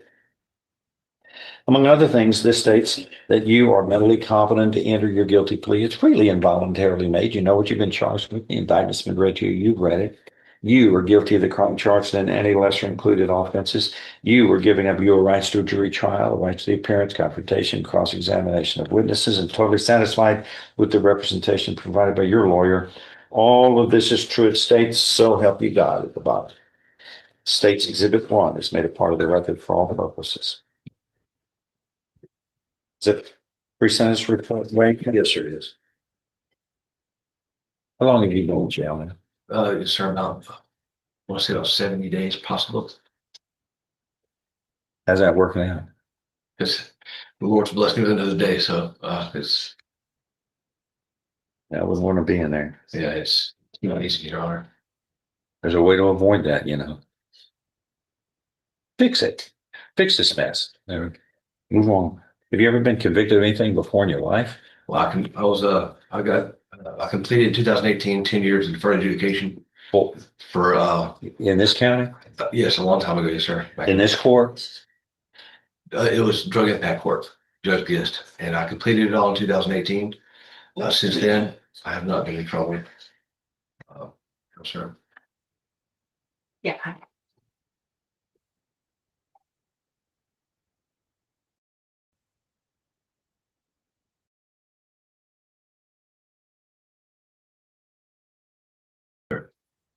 Yeah.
New set of facts. I kind of, I've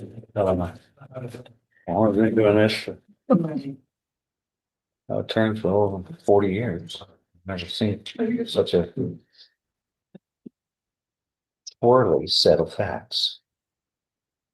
You didn't remember afternoons. What the heck got into you? I mean, this is bizarre, right? Yeah.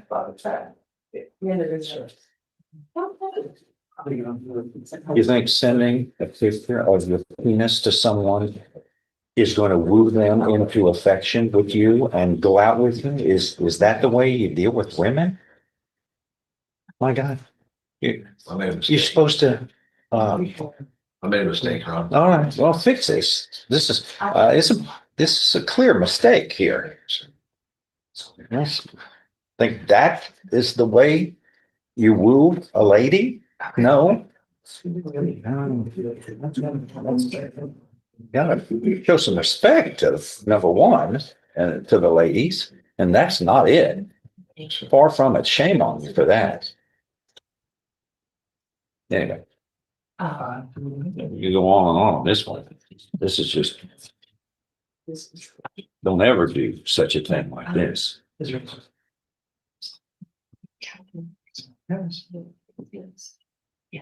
All right, you've seen State's Exhibit 1, and this states you're mentally competent, Yes. and I'm going to find these statements that you've signed here under oath of truth that you are mentally competent to enter your guilty plea. It is freely and voluntarily made. You know what you've been charged with. You're guilty of the crime and any lesser included offenses. You were giving up your rights to a jury trial and the rights to the appearance, confrontation, cross-examination of witnesses. Totally satisfied with the representation provided by your lawyer. All of this is true, so help you God. Yeah, speak out. Yes, sir. State's Exhibit 1 is part of the record for all purposes. Presented before his way. Yes, sir. If nothing further, I'm going to follow this agreement, and but here's the only caveat to this, the warning. You've been on deferred before, haven't you? Yes, sir, I have. Yeah. Well, that didn't influence your future actions and decisions, knowing that we take crimes seriously, and you're looking at up to 10 years in prison in this one. Right? Plus, against no way to treat a lady. You're supposed to respect it. We're going to find you pleaded guilty voluntarily. You were mentally competent to do so. You understand and appreciate the consequences of pleading guilty. There's sufficient evidence supporting your guilty plea from State's Exhibit 1 to find you guilty beyond a reasonable doubt. But I'm going to follow this agreement and defer any finding of guilt. You will be placed on deferred or unadjudicated probation for 10 years. There will be terms and conditions of probation, which are normal and customary. Number one, you will have no contact with the victim. Absolutely not. There will, you will, in any way, shape, or form, by the way. You will complete a moral reclamation therapy program, which is a good program. It helps people realize and appreciate the consequences of their actions when it's a crime such as this one, where it's clear this is not only a crime, but if poor taste was a crime, you'd be guilty of that too. That's just disgusting. It's not dignified to another person, much less a lady.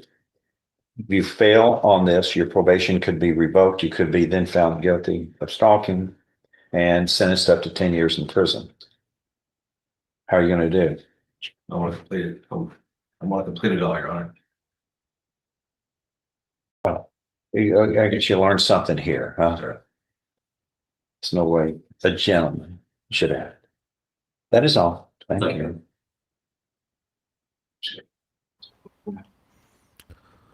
Okay, friends. Reminder, join us tonight for In the Blind, 7 p.m. Eastern, 4 p.m. Pacific. I think Barbara dropped a link for that recently, so you should have that. We're really trying to build out that show and build out that channel, and we've got a long way to go. So all of you who could join us, that would be great. It's not court that we do over there, but as the name implies, we go at the show in the blind. We have no idea what we're going to talk about until we go live, and that's the fun of it. So check it out. Yeah, let's do the presentation that I promised all of you. Thank you again for all of your super chats on Friday. This is the pets and a few other things of TCF. If you're listening on the podcast side, you can either enjoy the music or you can go to youtube.com/at the Courtroom Files and check out the visuals there. But that having been said, let's close out the show, ladies and gentlemen. Here's your presentation.